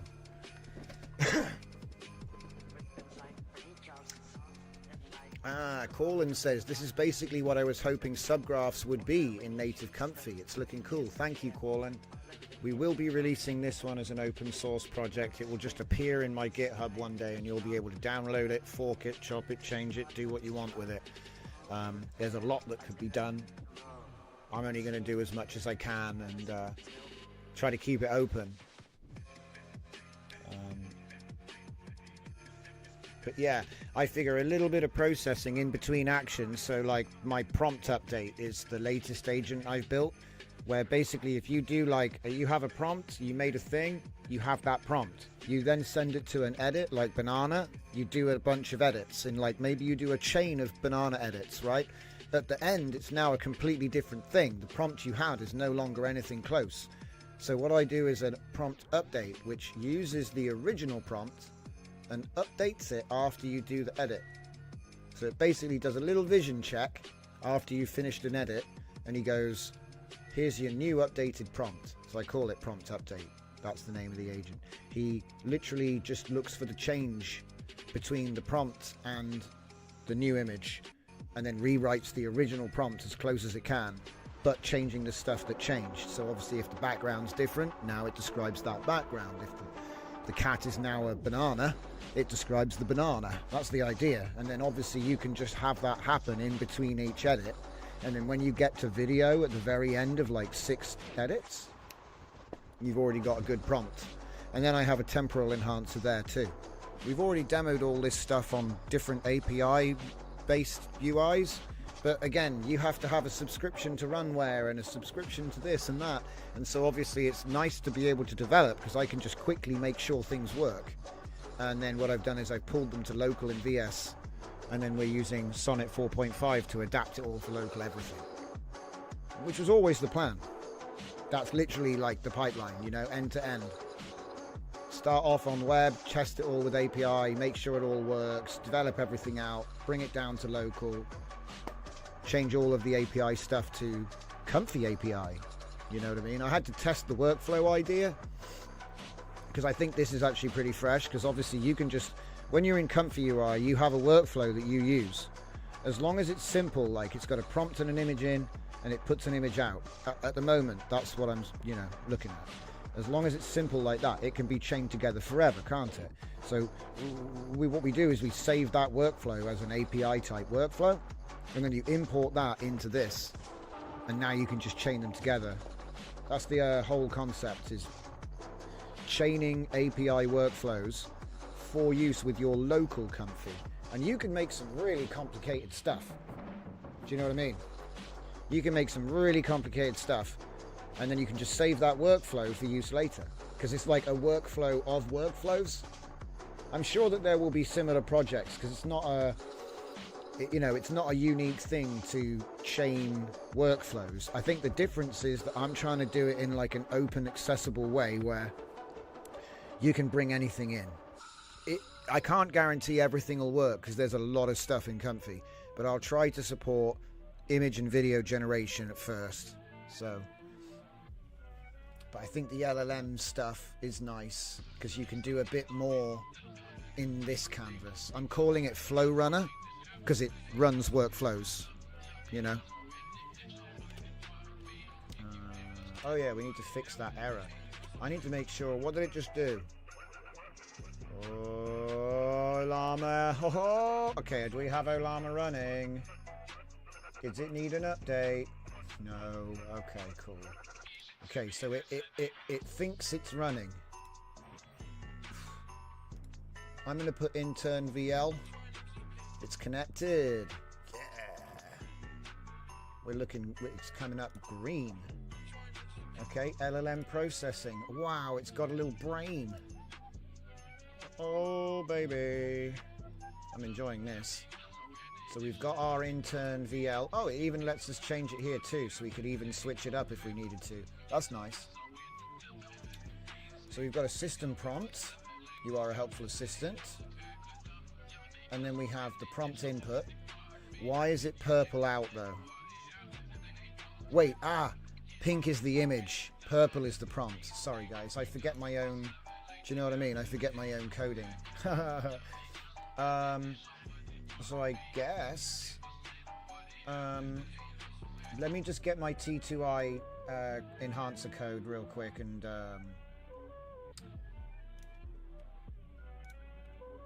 No. So many repos right now, guys. Get to the E and H folder. I gotta find my T2I base. There's fucking flies suddenly. What's going on? It's nearly winter. I haven't seen a fly for the whole summer. Suddenly they appear. Insects. Right, so I2I base enhancer, no. I want the T2I. So many you can choose from here, guys. We could go, this is actually going to be pretty cool. Alright, so let me just grab this. Alright, no, that's just Comfy. Right, cool. So we're going to put this in here. That is the... Oh, crap. And again, it was in the middle of what was written there. So there we go, image prompt enhancement system. Right, cool. Plug that in. And I'm going to say... Oh, wait. No, that's correct. Yeah, that's correct. Because the system prompt isn't an input. It's just this. It's not that. An unimpressed white cat. Alright. And then we're going to get the T2I output there. It doesn't. No image input. I don't even know why that has an image input. Don't worry about it. Run. Uh-oh. Failed. Error. Right. Fix it. That's what we're doing. That's literally what we're doing, yeah? Catch him out. Make him fix it. Right. We've got to do this before anything else, pretty much. Okay. When we run a text enhancement operation using the new LLM processing node, we receive the error in the browser console. Where was the error? It was in the browser console. Colonel Mustard with the error in the browser console, guys. It's like Cluedo.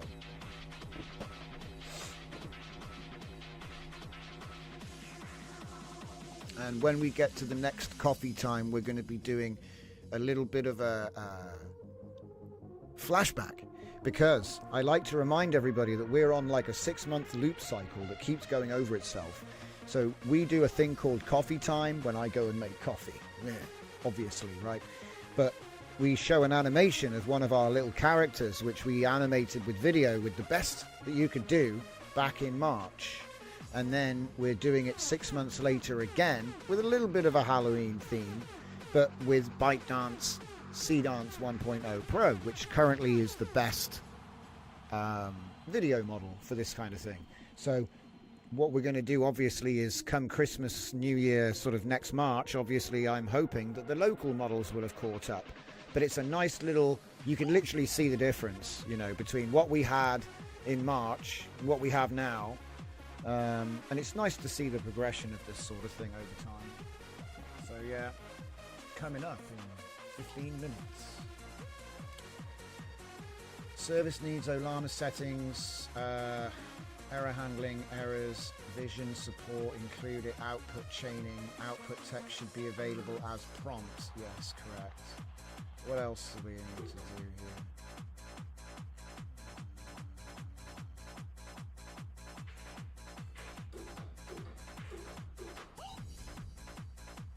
And LLM node case in case execute. Add a new condition before the error throw. What was the error throw? New private method will extract inputs, get node configuration, call Olama, handle errors, and return result.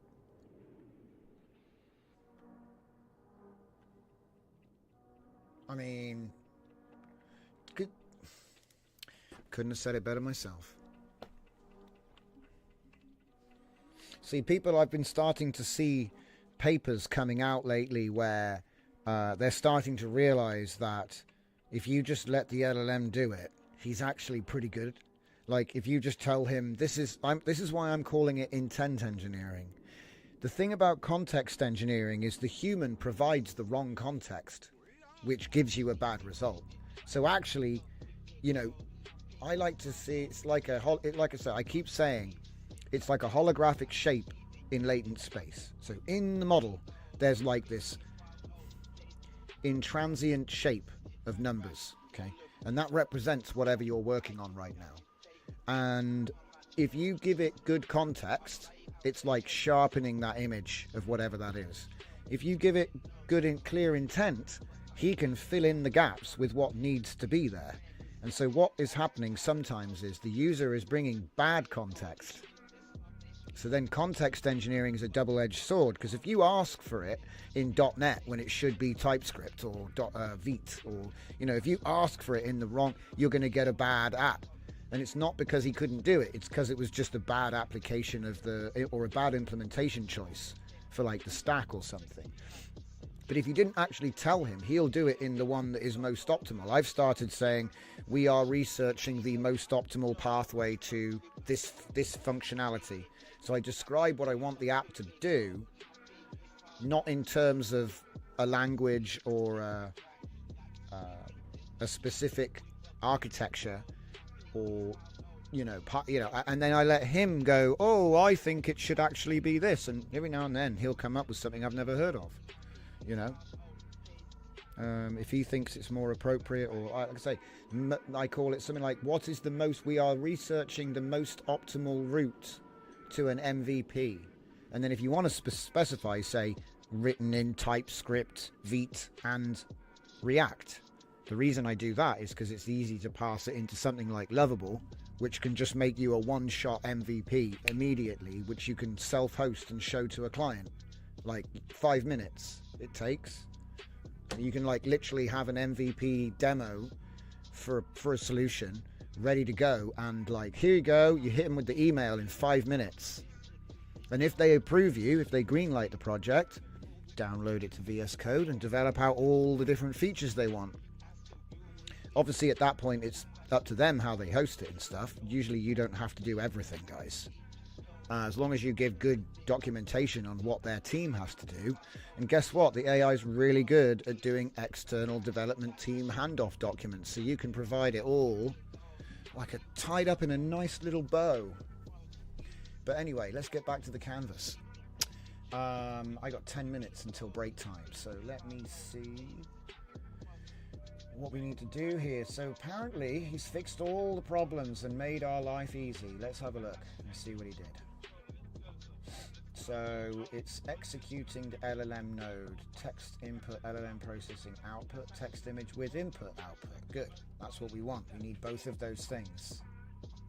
And then I can just change the system prompt as I need to, which is perfecto. Let's see if it actually works. It did have an error before. So I wonder if it may have just live fixed it. Let's find out. So all it is a simple prompt enhancement right now, guys. We're not being super tricky. Let's see if it crashes out or works. Okay, he's calling LLM with an unimpressed white cat. You can see it in the log above my... Oh, I'm not even there. Above my head. Okay, let's scroll down and see what's next. Oh, okay, so that has not passed the prompt across because the default prompt for this workflow is the magic bottle. Isn't that strange what it's done there? Oh. Okay, that's all right. I know what's not happening, so we can go and find out. It's funny. It is the default bottle workflow under the hood. This one, and we're just overwriting the prompt. That's all. That's how that works. So back to developer mode and hit plan. And you know what? It's time to compact the task again. I think it's a really good habit. I'm going to be hitting that button. I hope do you reckon it costs money? Probably, yeah. Probably costs money. Let's see. Dragon Diffusion says FFS. Why is some command and PowerShell not working? You need to give yourself permissions, dude. I know what it is. You'll find the instructions in how to install Klein. Because Klein used to have that problem where you needed to give yourself permissions so that Klein could run commands in PowerShell. You have to, do some PowerShell command to elevate. I can't remember which one it is. There's a bunch of them. Yeah, but that's why. Oh, wait. No. He's talking about why can't he run command in PowerShell. Oh, buddy. Ask Claude. He'll tell you. So let's see what we got. He's compressed it. Compress it. Okay, and then I'll be like, right, buddy, are we going to increase the budget to 120? Yeah, we're increasing the budget to 120, guys. I've had the approval come down from high command. We get another 20 bucks. We've been extended. Okay. So let's see. Olama LLM integration is fully integrated. Blah, blah, blah, blah, blah, blah, blah. No, it's not, you liar. Should we address the original task about the QuenEdit not showing up in the system? No, that one's fine. He's gone crazy. Do you know what? It's definitely time for a new chat. I didn't need to condense it in the end, but I just love pushing the button. So, the first thing is the Olama text processing feature is not passing the text response as the output prompt. When testing, we see the default workflow prompt being used and not the expected LLM output. Simple. It didn't work. So just a little refresher if you missed that. Simple as. An unimpressed white cat. Do you know what? I'm going to do something fun here so we can actually do, like I said, it's a thing. Right? Whoa, I picked the wrong one up. So let's see this. Okay. And we're going to do... what is this episode today? 269. We'll do 269 there. And we'll do 269 there. Alright. Yeah. I don't know why it's giving us like a super wide. If I go here, it does have the full image, alright? It's just the node is still super wide for some reason. Yeah, so I wonder what will happen. Will it crash out before? No, we're going to get this one first. Nice. And then it's going to do the other one. Okay. So we get our unimpressed white catto up top. And then we get a galaxy bottle because it's still, you know, that's what I'm talking about. The prompt enhancer is not enhancing the prompt. It's just because the default prompt is the galaxy bottle. So that's how I know. That's how I know. Alright. So let's have a look and see what he did. The problem.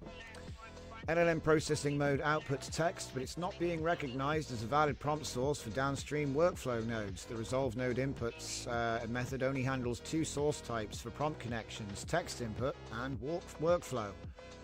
So text input, source handle, a prompt out.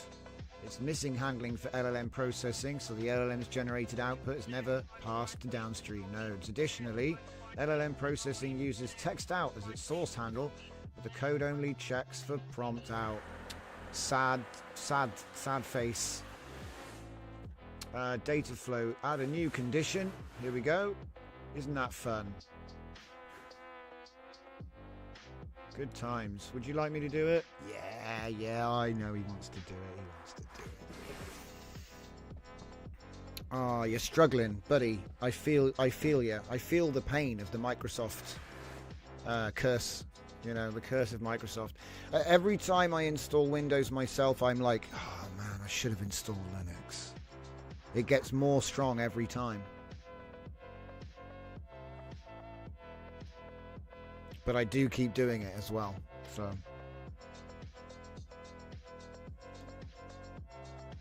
Like, when it works, it works. It's probably why you keep doing it, but... yeah, no end of problems. No end of grief, I think is how they say it. No end of grief.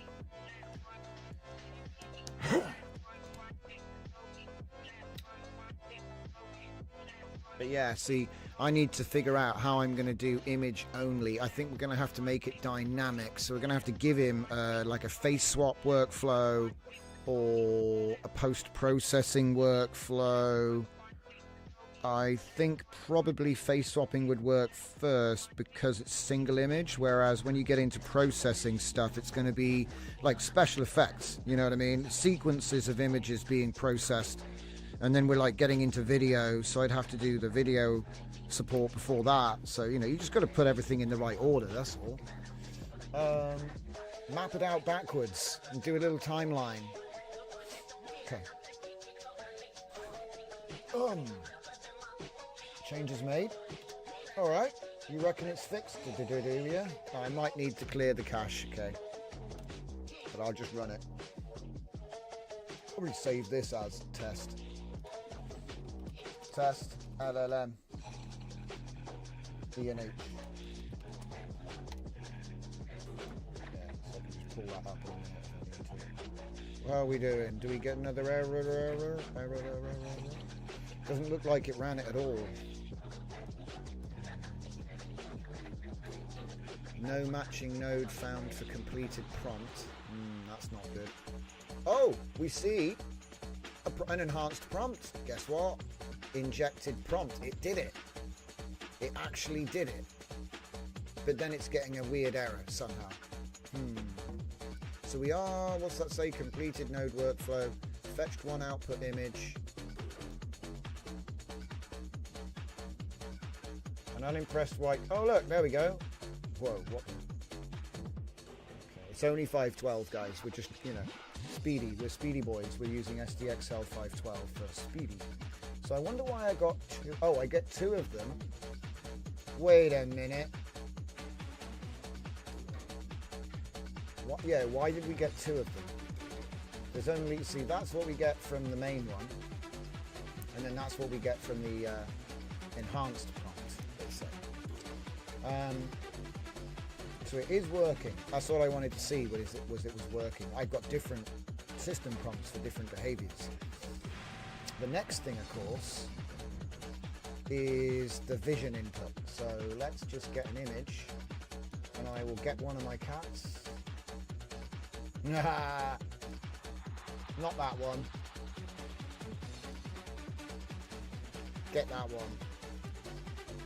And give that as the tokens. Maybe, just to see what the vision does.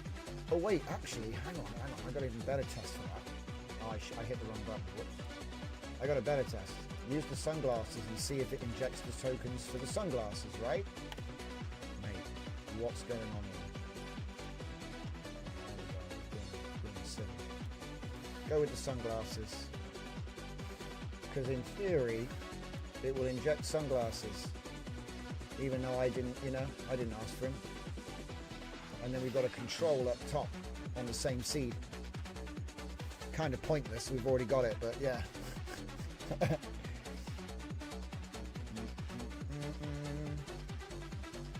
So we should see Kato with sunglasses. I'm going to fix the aspect ratio of this node. For some reason it's being really weird. We got like a pillar box preview for some reason. It's like looking out the back of a Lamborghini. No sunglasses. We got the return. We did not add sunglasses. But then again, this system prompt doesn't take into account vision. It's just text to image base. Alright, well, something to work on. It's done them both. Allegedly.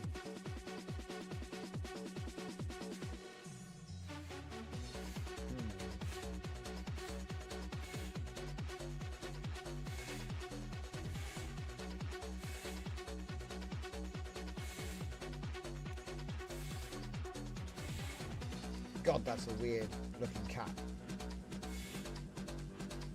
Probably because the prompt enhancer is set up for a completely different model. It's set up for WAN, not not SDXL. Probably have to make like an SDXL enhancer for use with SDXL, but whatever, man. The point is, it's doing the thing. Oh, we got clear connections. I forgot about that. And then obviously I was annoyed that I couldn't delete things. So you can delete them. We've added those things as well. Right. So if the LLM processing is working,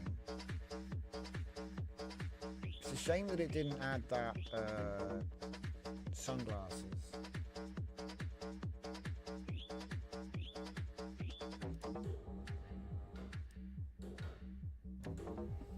Check the random prompt stuff is working, because I don't think I have actually checked that yet. I've always been putting in a fixed seed. You can't see the minus. What? Oh, what? Okay, that was weird. What the heck? It was weird, like it wouldn't let me type the minus until there was a 1 there first. Strange.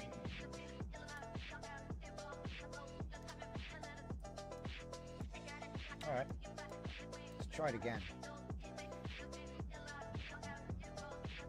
Ooh, could I try a system prompt which is vision enabled? Do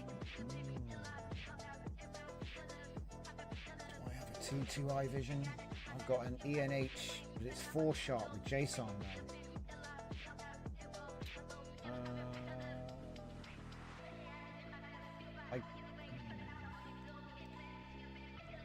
Does this have vision enabled? Vision analysis. Alright, let's try it. Let's try it. I know it's not technically 100%, but let's try it.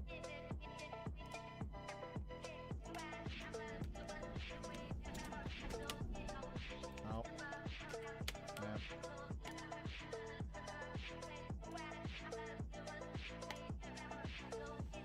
Quick, the heartbeat's insane. That's, see, what is that error there? Missing description. I love this sort of pillar box preview. It's not intentional, it just happened by accident, guys. I'm not trying to... Okay, interesting. It's a completely different seed. It's just not... doesn't seem to pick up on the sunglasses, which is funny.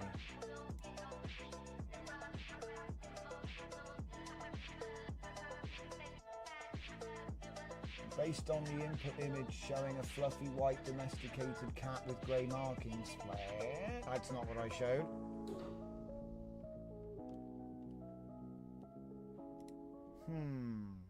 Wait a minute. Let's just get the bad boy that's known as Quen 2.5 VL, because he's reliable. And we'll try him again. So it might take a second to cold load the new LLM, which it might trip up on that. Let's have a look. See, look, no matching node found for completed prompt. I need to find out what that is.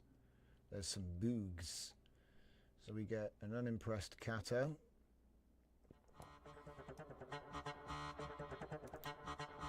And then we get... Oh. Well, it is much more similar, even though the seeds change. We've got like a sort of same face shape at least. Still not picking up on the glasses.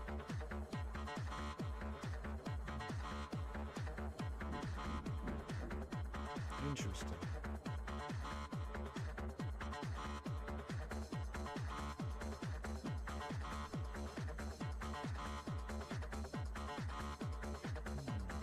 It does look like he is looking at the image. But I don't see any tokens from this image. No yellow background, nothing. Maybe it's failing that.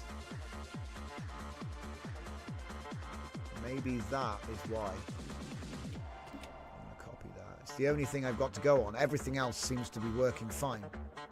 So maybe this image is not getting input to Olama correctly. So let's tell him to double check the logic. So usually a good one. Okay, we can double check the logic of the vision input for the LLM processing node. We see an error in the console, but it may be unrelated. I don't know.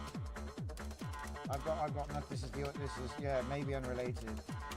I have nothing else to offer, but the effect of the vision, what was it? The expected effect of the vision, yeah.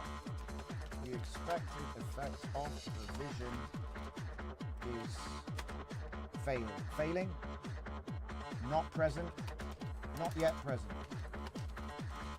in the outputs. So there's a couple of things that could be going wrong, but I just want to make sure that it is actually putting the image in there, because sometimes he's like, oh yeah, it was hooked up but it wasn't doing anything. The vision didn't get the vision because the sunglasses covered the vision. Yeah, exactly, yeah. Well, the thing is, it's not just that. When you think about a vision request on this image, it should have picked up things like yellow background, red floor, black sunglasses is pretty obvious. White cap, black sunglasses should be obvious. And we're not getting that. But we are getting something similar, but that's probably just the model, Similar, but not the same at all.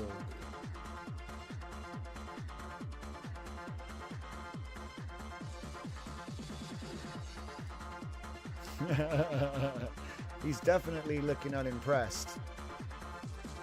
Oh, don't delete everything. I need to move that button. That's another thing we need to do, is move that button. God damn it. Hey, hang on a minute. Isn't it like coffee time? I think it is. I promised you a demo. Right, well, here it comes. So let me just find the folder. Coffee time 3. And I will put that one there, put that one here. Add the whole shebang. Okay, we'll show you this one. So obviously this one is the new one. Obviously we haven't done anything to it. That's the raws. That would be the bite dance. Now we haven't used a rotation LoRa because it's an API model. You can't do that. We used a prompt enhancer, so just intent engineering. We want it to rotate, and this is what it interpreted our prompts as. It's time to interpretate. Now, I did promise you a contrast here. So, what was the best we could do 6 months ago? Well, that would be this, which was perfectly respectful at the time. There was no HD, and we've added a bunch of effects to try and hide the fact that it was low res. And it's been good. I've used it every day on coffee time, right here on the channel. But obviously times change, so we have to update the graphics. I'll probably do a similar effect chain just to keep it on theme, so it's not like zero effort. But here are the contenders currently for the new coffee time, which will probably kick off around Halloweenish.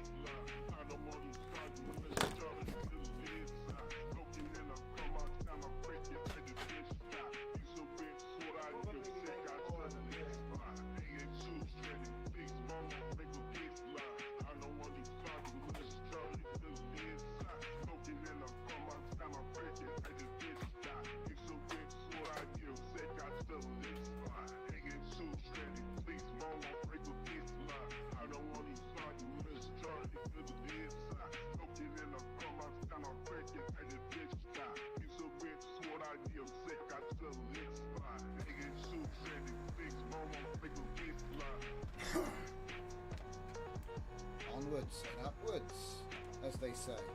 And the thing is, I don't show these to be like, oh, we paid for these, because we did pay for them, right? It's probably about $20, maybe $30 worth of clips.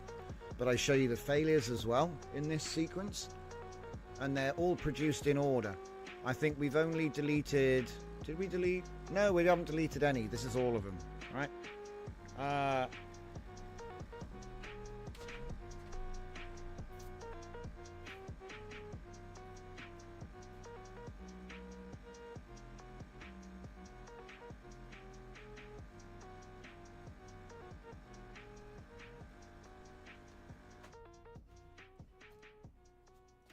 Quick reminder, the music that you listen to on the show is all on Spotify, and it's currently being played from my radio station, which is going to die in 3 days. The whole thing goes down. Don't worry, don't panic. We're going to move the site and rebuild it. It's all part of the plan. Sometimes I like to let the tree fall down so that I've got a reason to build a new tree. It's fine. I've got the data. It's not a problem. But it's an opportunity to do things differently or do things in new ways. So fine. Don't panic, as they say. All the music is on Spotify anyway, and the reason is that the server is just like 6-7 years old. It needs to be done again. And I've already built the new server. Scuffed Epoch is on the new server, 5 Below 5 is on the old server. I think you get the picture. We're pulling the plug on 5 Below 5. The transfer is complete and all that good stuff. Alright, coffee time, coffee time. Let's go Dutch. Oh. Change that. How are we doing? So, at the moment we're working on Flow Runner, which is aimed at offering a layer of abstraction, in other words, an automation layer above Comfy, so you can use your own local Comfy to chain together your favorite workflows. Very simple. Let's get back to it. My coffee is full. My cup was empty. And then I got comfy. And now it's overflowing. No, I'm joking, guys. Plenty of room in this mug.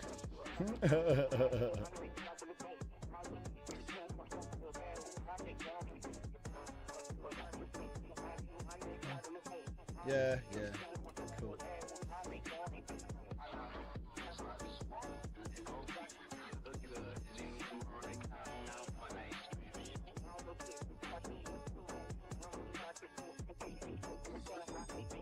Ah, he wasn't doing it. See? What? Wait. Huh? No, wait a minute. He reckons it was working. This is... Okay, no matching node.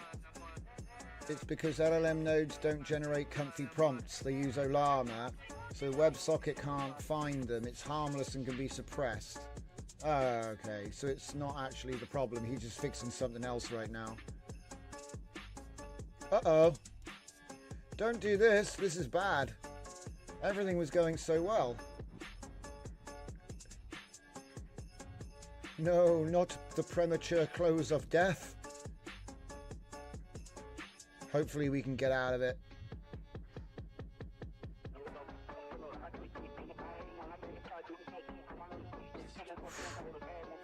I think we're out. I think we're in the clear, guys. Uh-oh.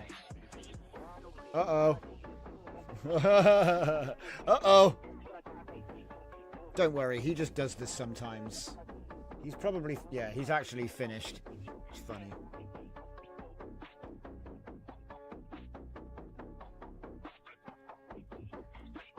No matching node found as expected for LLM nodes because they don't contain Comfy UI prompt IDs. Correct. All right.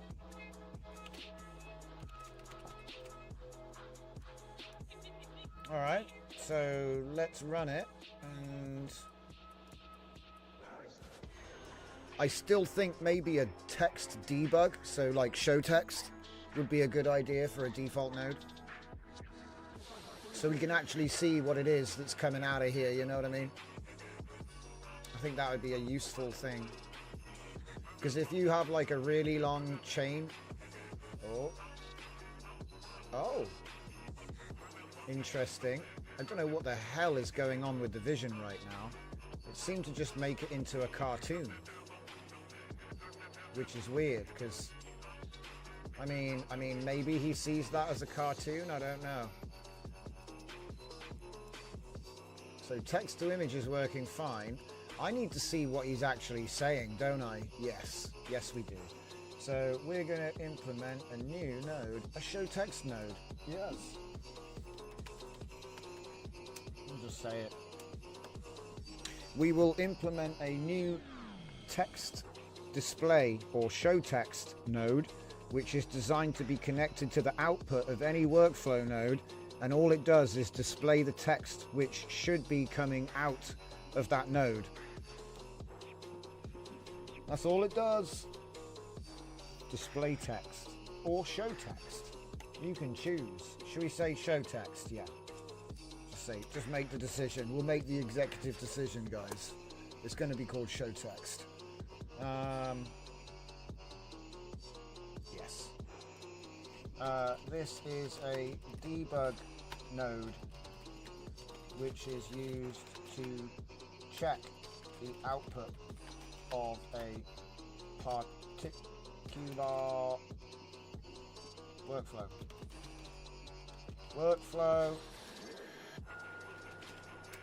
or LLM processing node output.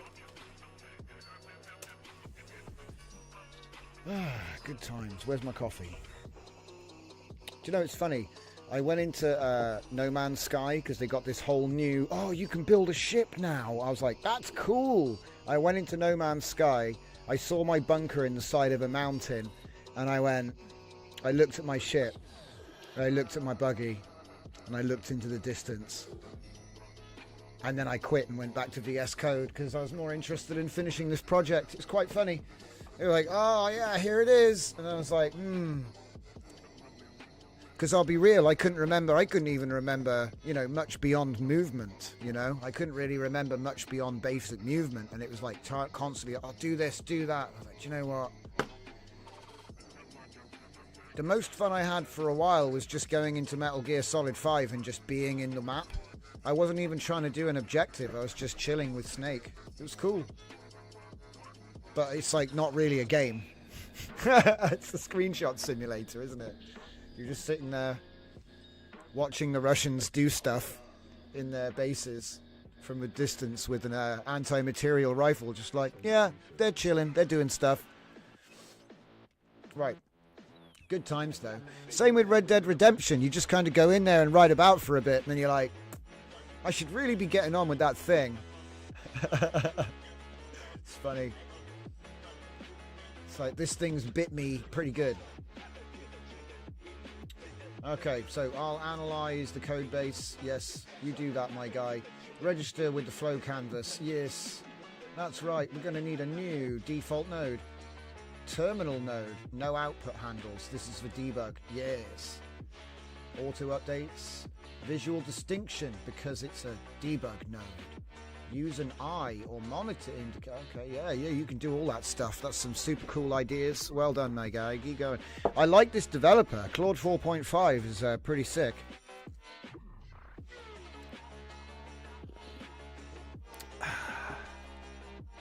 Remember, what we do here is autopilot. I will not help him. I will not nudge him. I will merely give him intent and occasional context. But we're trying to reduce the context now because I actually think he can find better context than I can provide. So in the beginning, there was no web search and we had to go and give him loads of stuff. But now a lot of websites have LLM-friendly markdown on their sites, which the LLM search can actually go and hunt down, interpret, comprehend, and then go ahead and write what the thing is you needed. So for example, with this, if you recall, I didn't even tell him what Olama is. I just said add Olama. Remember? I never gave him any code. And you can say, oh, well, the model must be trained with all of the LLM, all of the Olama, documentation. No, it's not. That's crazy. The latest Olama documentation has got changes which won't be on the cutoff for the training of this model. So it's clearly using sub-agents to go out, search the information, check it's correct, and then, the code it's writing is based on whatever is in their documentation on their public site now. So it's like, if he's better than me at collecting and interpreting all of that documentation, there's no point me giving him context, is there? Because I'm going to give him the wrong thing. I'm going to give him out-of-date information when he can just go and find the up-to-date information, actually. So really it comes down to intent, which I think is the next thing. Intent engineering. It's all about you communicating what you want precisely and doing it in a way that allows him to dynamically go out and get the best code, the best architecture for what you want to do. I always say doing a 20 questions interview to build a dev plan is great. Recently, I've been doing the multi-phase tins. So in other words, you invert the plan into multiple stages. Well, not invert. Invert's the wrong word. Tiling. You do plan tiling. So the plan is a certain length. Tile it into multiple documents by stages usually. So he always tries to develop in stages. So you allow him to write a whole document for each stage. This increases the detail of that latent shape we were talking about. Okay? Now, while we're cooking on this one, sub-stages. This is the big thing that we hit on with the project we're using right now.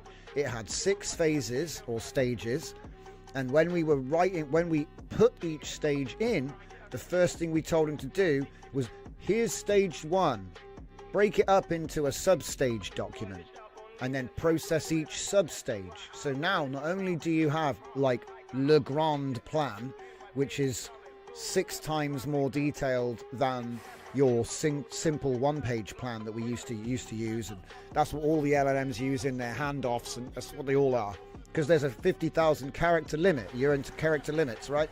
So we break it up. It's a sequential set of plans that builds on top of the last, like a house. You know, you put the roof on. Well, look, I don't build houses, but I'm just talking like an analogy. You put the roof on last, not first. I might be wrong about that. What do I know about houses? Nothing. So anyway, I'm just trying to speak in like a visual analogy. So the plan builds the foundations, then the walls, then the floors, then the roof, in order. So you can describe everything in much more detail. And then we benefit from even more detail when implementing the plan, because we split each plan into sub-stages. And so when he's working through it, it's actually like 6 times 6. So there were actually 36 plans that were dynamically self-written by the LLM during development. And if he gets into any trouble, he just web searches Stack Exchange or whoever has solved this problem already. Yeah. Now you could say, oh, well, what are you going to do when there's no one doing that? There'll always be people doing that. It's not going away. I don't think it's ever like a binary thing, you know? It's going to be robots or people. No. It's going to be a blend, isn't it? It's going to be a blend of the two. Already is, already was. Okay. We're back. Text display node. Let's check it out. I want to get a text input. I'm going to say, an unimpressed white cat.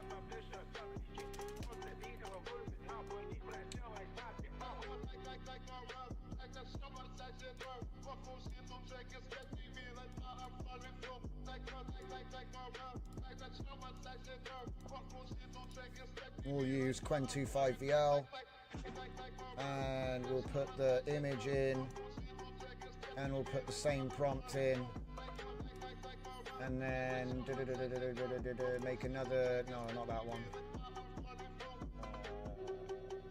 Oh yeah, well I suppose you could just do image to image, but no, another text to image. I don't want to get too crazy.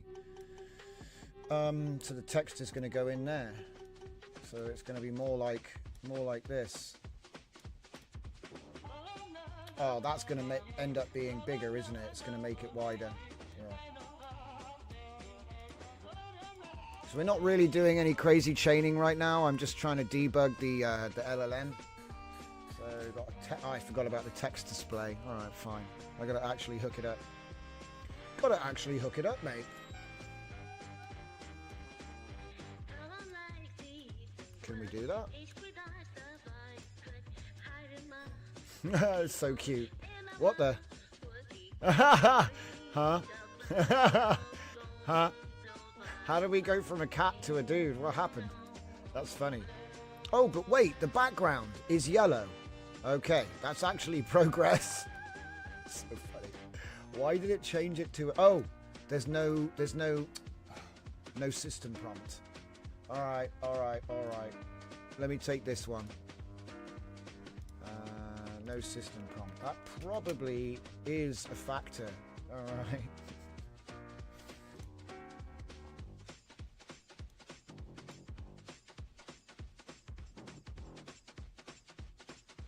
Didn't do anything.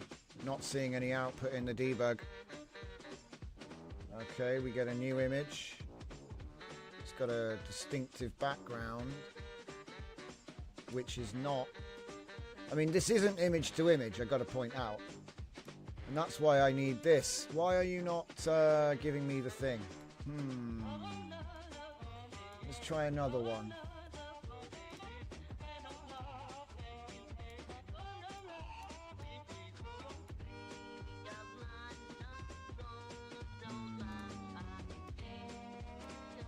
I want text everywhere. What's going on here?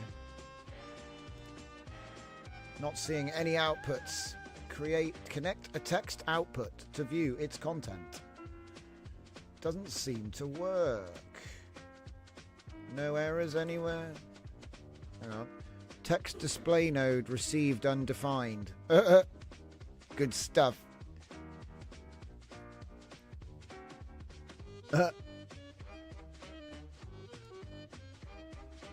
Okay. No errors. No errors, but weird debug. So we don't see it. We don't see it is the bottom line. It is using the QuenVL though, so at least that works. All right.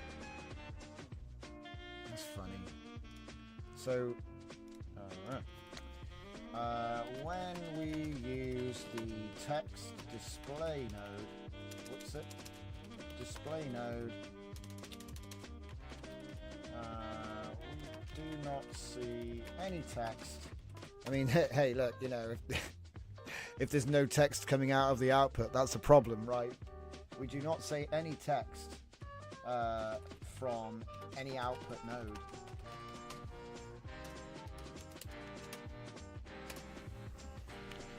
Figure it out, Claude. It's like a game. Can you figure it out? I don't know.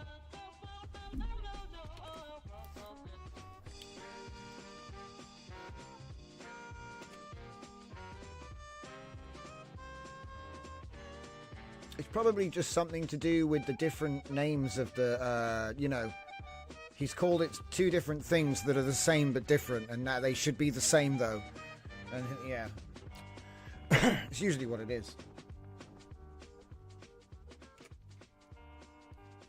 But it would be nice to see this actually work, because then I can do stuff with it. Until then, I've got to like figure it out. So what's it say here? Text in should be prompt in. Yep. Text in. Yep. Yeah, you should do that, yeah. It's the unification of patched in features, right? Sometimes with AI development, once you get to a point where you've got your app looking really nice, what I like to do is actually tell him, ask him to tell me exactly how everything is written. Write it up into documentation so it can be rewritten fresh without monkey patching and, you know, ghost code everywhere. Another way to do it is in the final phase, you tell him to look through for dead code to remove and stuff like this.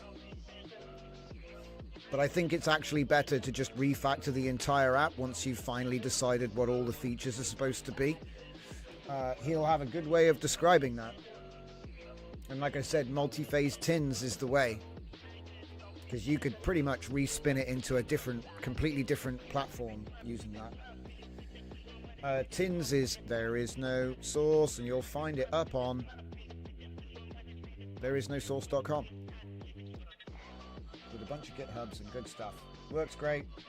I expect it gets used. I don't know why people don't click the button though. It's funny. I guess you need to like get some bots or something. I don't know. I've never really done that. All of my bots do work, not click buttons. You know? Maybe I should make bots that click buttons. It's giving me ideas. Okay. Have you done the thing? Let's see if it works.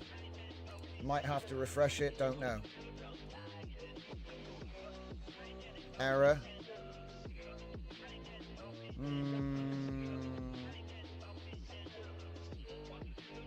Not seeing any text outputs. Oh. Right. Passing prompt from workflow. So it is doing it, but they're just not appearing in the view. So let me see what it actually said here. Based on the input showing the fluffy white cat, faint thing, enhance in high quality digital Ah, so it didn't recognize the glasses. Oh, there aren't any now. There aren't any glasses now.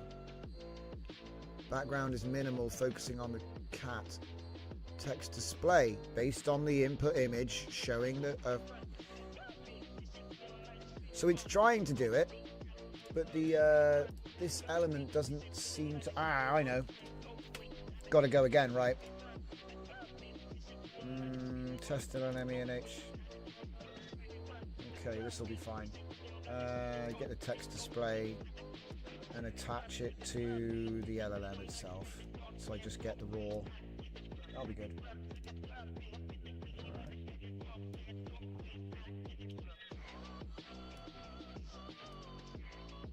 Yeah, that one was fully broken back then. Wasn't even sending the prompt.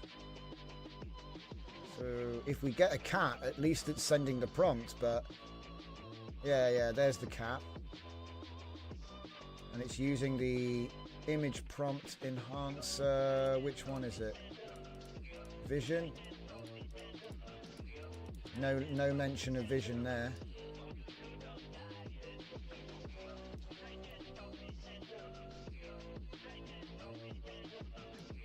Still no text. Can't see it. Right. We've got a clean output though. Stopped polling for workflow. There. Text completed. You son of a... So he's literally... He's doing it, but I can't see it. Could be caching. Passing LLM prompt. There, it's there. That's the bug log right there. Okay. We are seeing the functionality working. Working in the console logs. However, the display text node simply says, what was it? Waiting for input. Waiting for input.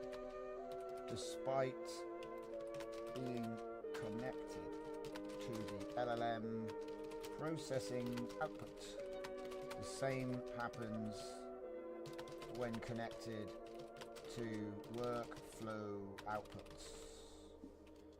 Workflow prompt outputs. I bet it's all naming. Is it snail text or camel case? Snail case or camel case? What do you reckon it'll be this time? A bit of Pascal, perhaps. It's usually like the naming convention. Like, maybe it's a good idea to like choose one and go with it. But when you're mixing web and all these different things,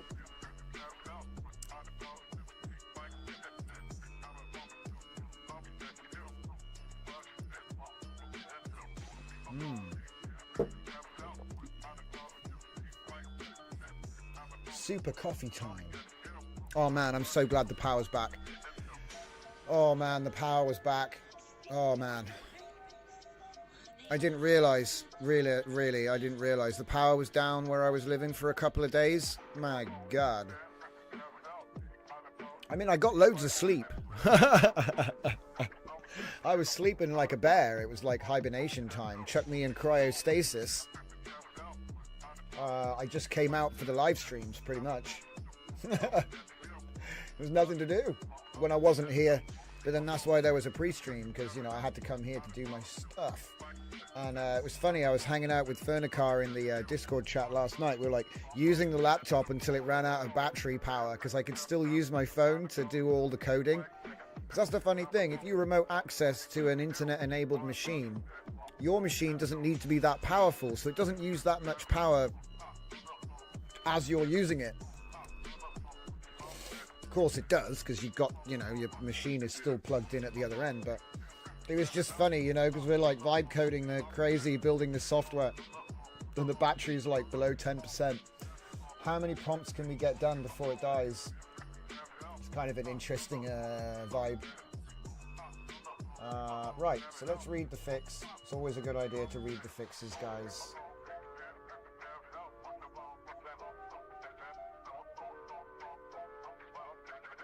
Okay. It only updates if results exist. The problem is likely in use flow execution, non-workflow nodes. Yes. Right, it is created, but the UI doesn't update. Okay. So you need to make an on-node complete for non-workflow nodes. Good. That's good, because we'll need that for other nodes in future, so I'm glad I found that. Let's see if we can get him to fix it. I'm telling you, man, Claude is the man.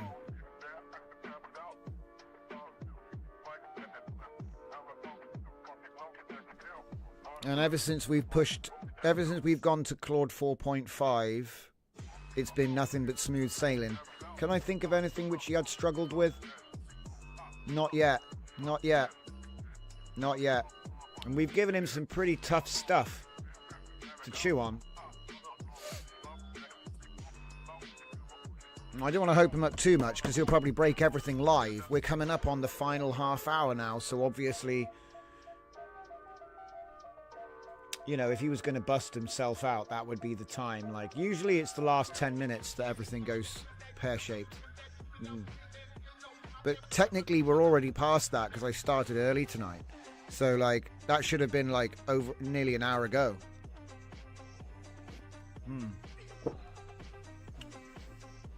Alright, let's see this thing work then. Come on.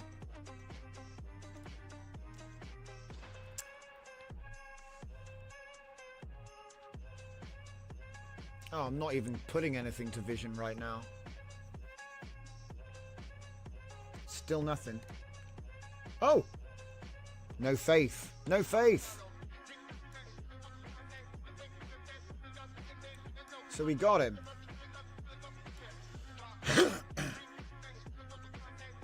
Unimpressed domestic cat, la da da da da. Yep. Okay, cool. Actually, sweet. That's a really good enhancement of unimpressed white cat. And the thing is that we're not really supposed to do it with what I'm doing here. I'm debugging. So if I just get rid of that, yeah. Put that there so we know what it is. And then we get an eye to eye, which is at 1024. And we take the original cat with the enhanced prompt. Yes. And that's going to be the move.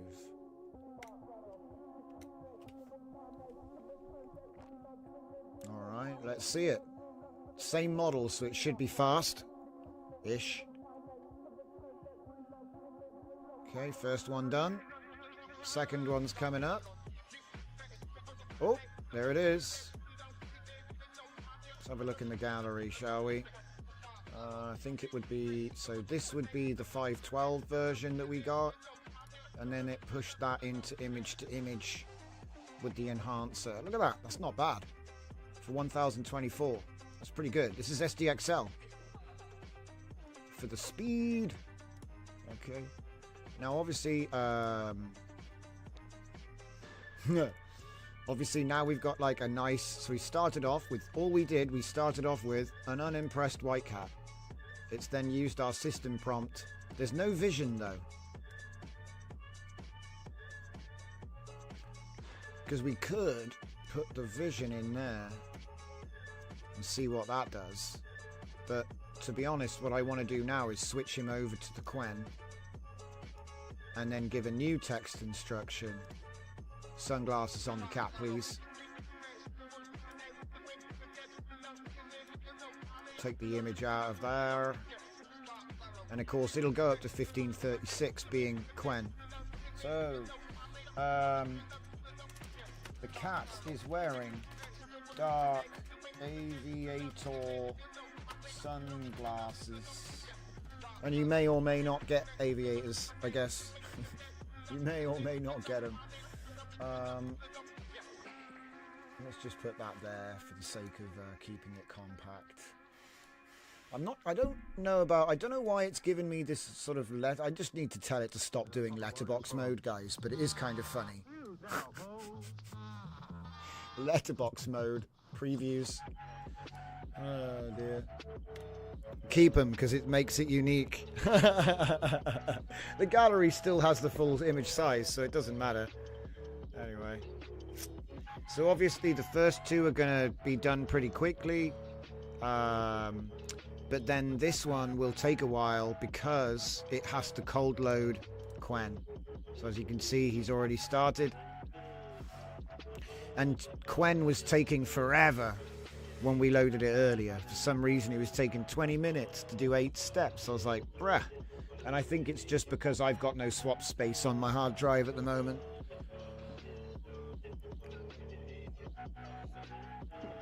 But I think we're like at a good point where I'm going to push the source to GitHub again and just make this like a checkpoint, you know, like version 1.0 or something, you know, because there's a lot there. It's got a proper gallery. The LLM's working. You can do stuff, you know, because you'll get into development hell by feature creep if you're not careful. So I try to like say, no, this is what I'm doing. This is the bare minimum, right? Text input, image input, an LLM processor, text display so you can actually see what the thing is actually doing, you know. And then I've tested it with SDXL, QuenEdit, and WAN 2.2, all in image generation mode at the moment. There's no video generation handling, but it's technically capable of it. It just, the gallery won't understand what to do with a video yet. But technically, all I'm doing is doing JSON requests to my own local API. That's all. So that I can design new automations. These are all quite basic, you know, text to image to image to image with the same model. But it proves that the framework is doing what it's supposed to do. I can debug it. And the beauty is you can actually save these workflows. I think we can export them. So if I just save this one as T2I LLM I2I, it's going to be SDXL LLM 1MP. I can just bring that up again if I need it. So what it should do is give us some cool shades. But again, look. Got a little bit of a cold loading issue over here.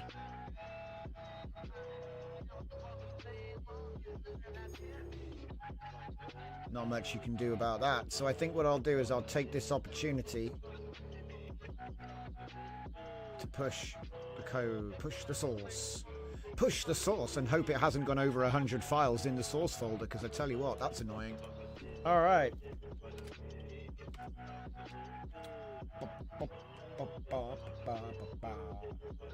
Where's the folder? Here it is. Comfy Blast. Comfy Blast 2. Don't need a preview mesh. Right. Push that lot there. And then we just knock the package lock. Don't need that. Okay.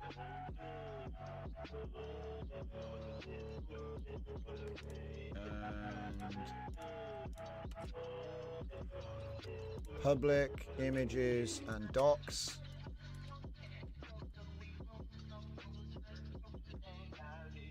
Because yep, that's right, the full plan. Stage 0, 1, 2, 3. How did you make it? Because it's pretty arbitrary making a wrapper for endpoints. There's no real secret sauce here, guys. It's just, it's the business. It's the business. All the mechanics. That's all. SRC. Ah, it's more than 100 files. Damn it. I gotta go in there and break it up now. It's too big. She became obese. What am I gonna do? So how about we put these ones in? Yeah. 5 files. Maybe we do utils as well. No, there's only 2 in there. Types. There's only 4 in there. Services. 10 in there. Okay, we should be able to get away with it now. Okay.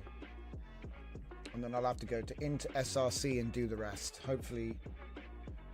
So annoying. I just do it manually, guys. People are like, oh, you should use this and that. Yeah, you could use this and that. I'm not saying you should do everything like how I do it. It's probably bad. I just wanted to get it under 100 files.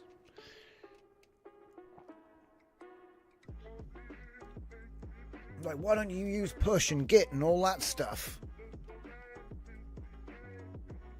Because I'd have to remember like hundreds of useless things. Hang on. Okay, here we go. Boom. And we broke the source code. Congratulations.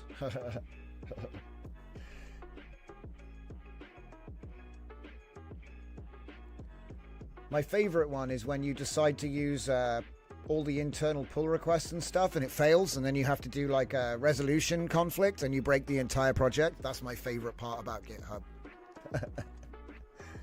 So we're going to need to delete the bun lock and the package lock, because technically people will forget to... Oh, it's empty anyway. That's useful.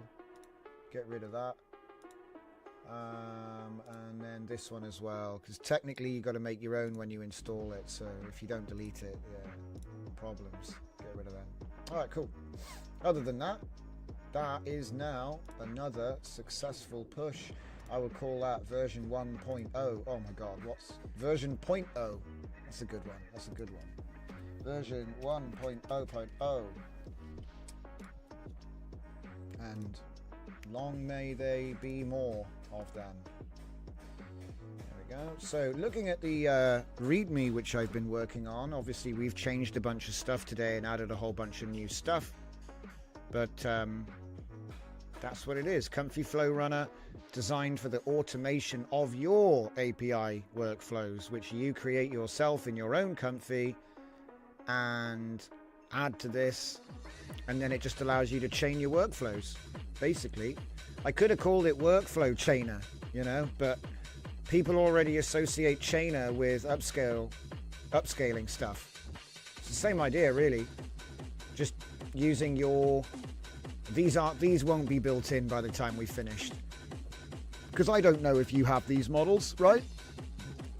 You have to create your own API workflows and add them to the system, and then you can chain them. So my job is just to make sure that that works.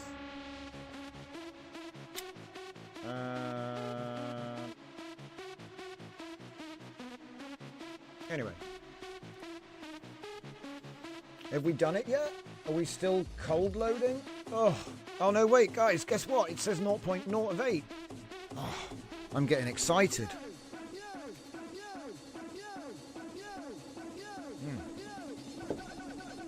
How the hell did you give control of your machine to Microsoft in just installing it, Dragon? How did you manage that, mate?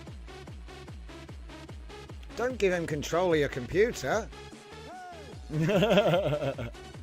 You need to say no when they ask.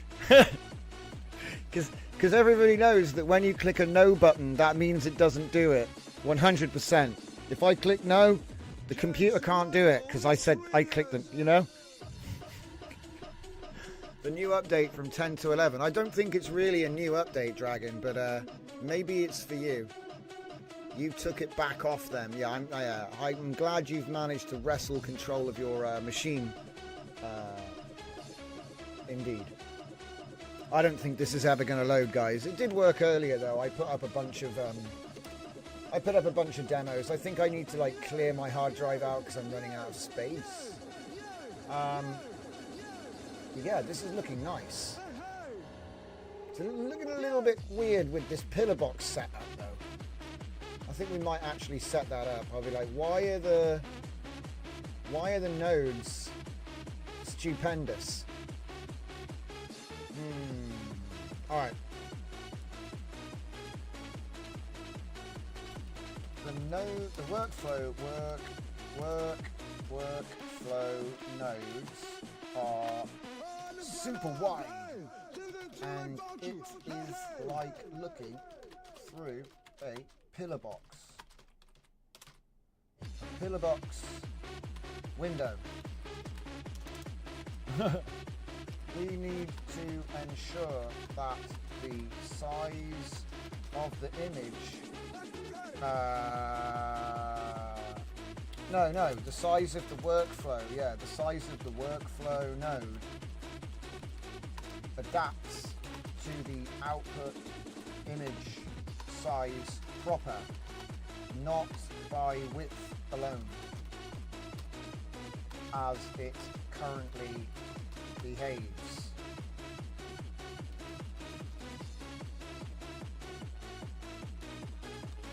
Restore the proper aspect ratio view of, what is it? Aspect, proper, I just say, just the proper view. Just the proper view of the output thumbnail.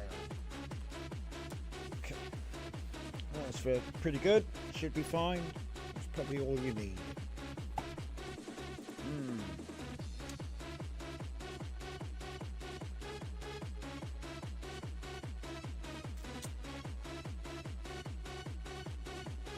Much cheaper with the condensing. Much cheaper. Probably 10 times cheaper with the condensing and the new, you know, it's like making a new chat without making a new chat. I'm impressed. I'll probably still make a new chat because it does go a bit squirrely. This compression thing. He'll start going, oh, remember that thing we were talking about 3 hours ago? Do you want me to look into that? And I'm like, no, mate, we fixed it. So I think sometimes the compression has a bit of a drawback to it, but retaining a lot of context is nice. It does save you money. So there we go. Width full. Yeah, maybe all narrow, very narrow. Yeah, you can say that again. He's so funny. Oh, I just decided to make everything look like a bloody letterbox. I just decided to do letterbox previews. Everything looks more sinister, you know, when looking through a letterbox. My goodness. Okay, so apparently he's saying it's something to do with privacy. Windows 10, Windows 11 is a new version. Well, it might be for you, but I've had Windows 11 for a while. So maybe there's a new Windows 11 and you just didn't have Windows 11 yet. I get that. I thought they were working on Windows 12.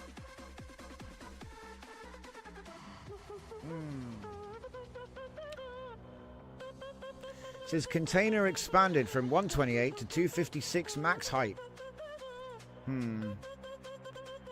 Scale naturally. Yeah, okay. No more pillar box effect, he said. All right, let's see it. Oh, much better. Still waiting on that Quen. Isn't that funny? You're like developing the thing. It's still not finished. Let's just make this a little bit more natural as well. So that goes like that. That goes like this. And then, yeah, this one goes there actually. And then this is just the result of that LLM node there.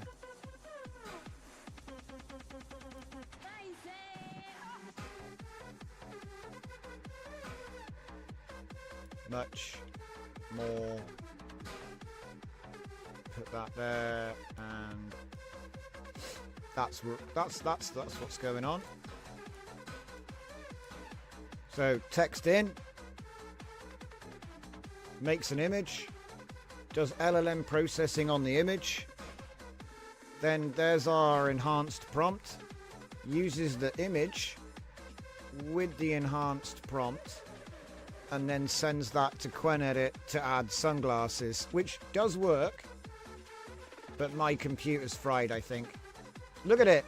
It's going to take 35 minutes to run Quen image edit with Lightning 8-step. That's with Lightning 8-step. Imagine what it'd be like without it. My God.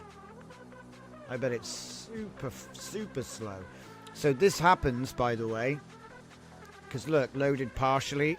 So even though I've got a 4090, for whatever reason, it was unable to load everything.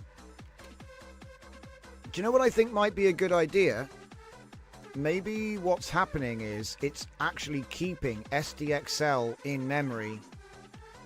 So perhaps the API nodes themselves need to have that VRAM flush when they're finished, you know?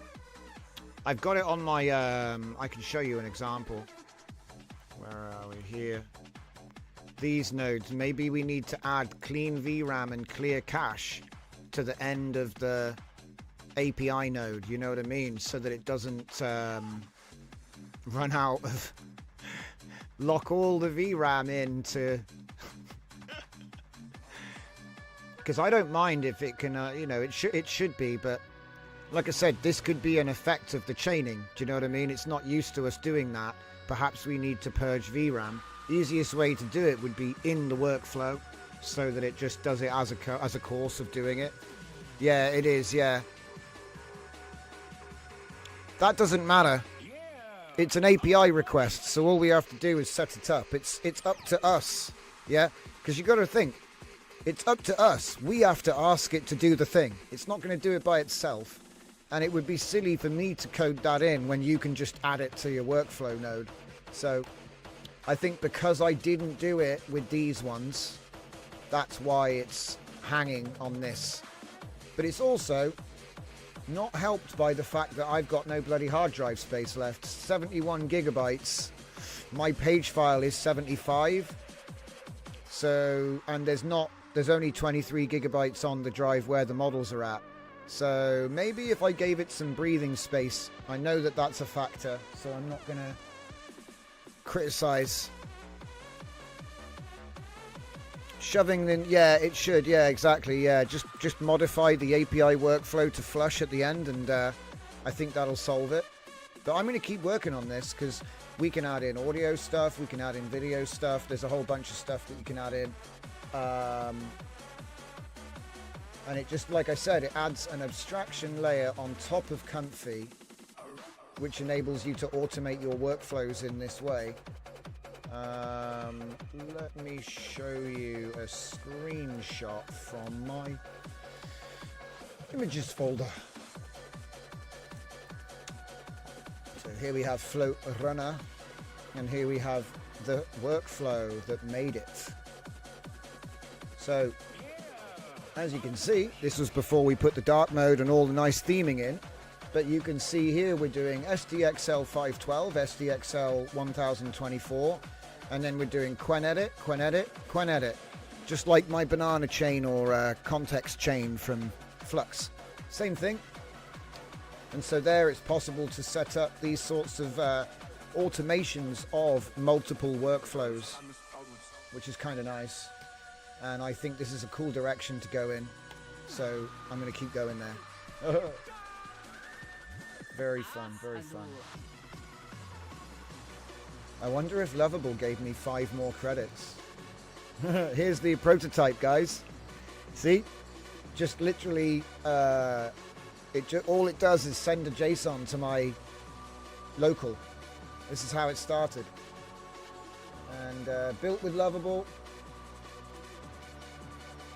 Whoa! Alright, mate, calm down. Just opened himself up in a alt video edit, inspired by alt video edit. Obviously this has got way more features. Oh my god, way more features, but it needs a cloud and all this nonsense, so it's not great for local users. Oh, they gave me 5 more credits. I think I get 5 credits a day if I spend them. That's dangerous, because I can do a lot with 2 credits, guys. Oh man, I am actually a pro sub, but I'm waiting for the renewal. I refuse to buy more tokens now. I've already, like, we did the competition this month. So I did like a bunch of stuff, which is good for us as well, because it got me to this point with the new processes.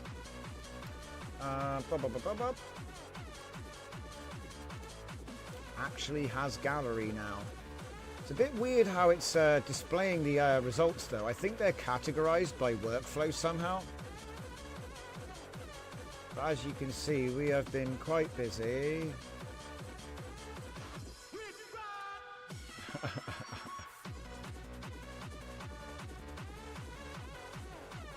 Alright.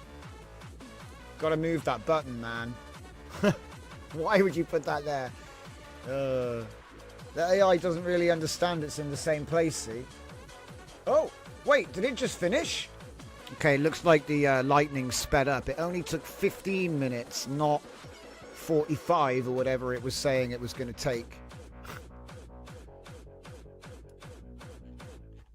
Oh my god, look at me trying to get to the bottom.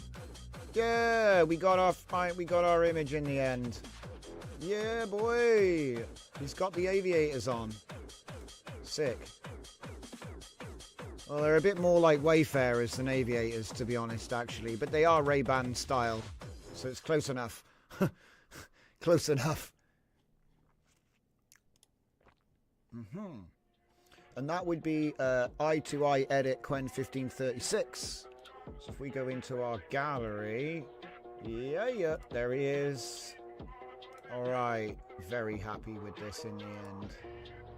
So yeah, like I said, I mean, let's just think about that for a second. We've generated an image from a prompt, and then we've used a second prompt to edit the image, and then we get a return. This is the ultimate return, okay? I know it made a bunch of stuff, but that's the ultimate return. Now, my ultimate idea with this is, once you've got automation of workflows and you've set up these like this, we give this endpoint and an MCP. So the LLM knows all it needs to do is add, oh, with this workflow, I need to put 2 prompts in, one for the thing and one for the edit. And if you tell him what you need to put there, he'll go ahead and do it. It's kind of interesting.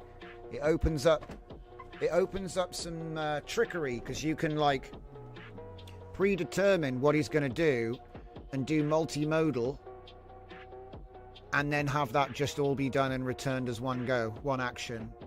And again, if like MCP is a start, integration into other apps is another one you can do. But personally, I'm just going to use it for creative workflows like we've been showing in Comfy UI. It's possible to chain a bunch of APIs together. Do you know what? Oh, I mean, we're at the end of the show, right? But I think that by the time I get back to you, we're going to have video in here. Because we've got the text. The text processing is working. So probably we'll go for image to video support next. Because I just need to make it so the gallery understands what videos are. That's all. And also, this should be a gallery, not a list. Like a grid. This should be a grid in here. So we're going to see if we can fix that too. But yeah, quite happy with how it's going. And even though it was expensive to get the ball rolling, I think it's going to be cheaper now the foundations are in. All right. Good times. So that was Comfy Flow Rena Dev. We'll probably be doing more of that. Yo, Profi, what we doing? Glad to be back. Welcome. We're just leaving. It's 10 o'clock here, and I started at 7 p.m. So you feel free to rewind the show. We'll be back tomorrow at 7 p.m. again. I know it seems like it's starting early, but I think the clocks are about to change. So watch the pings, my guys. Thanks for watching. See you all next time.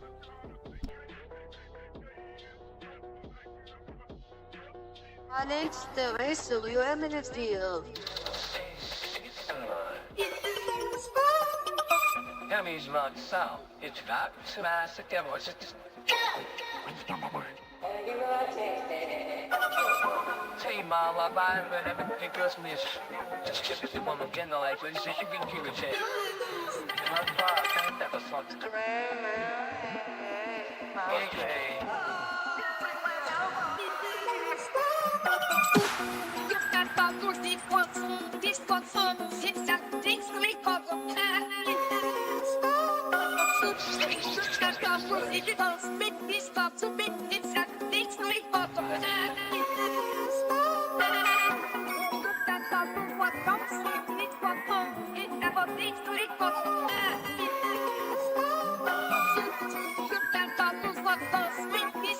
Two things,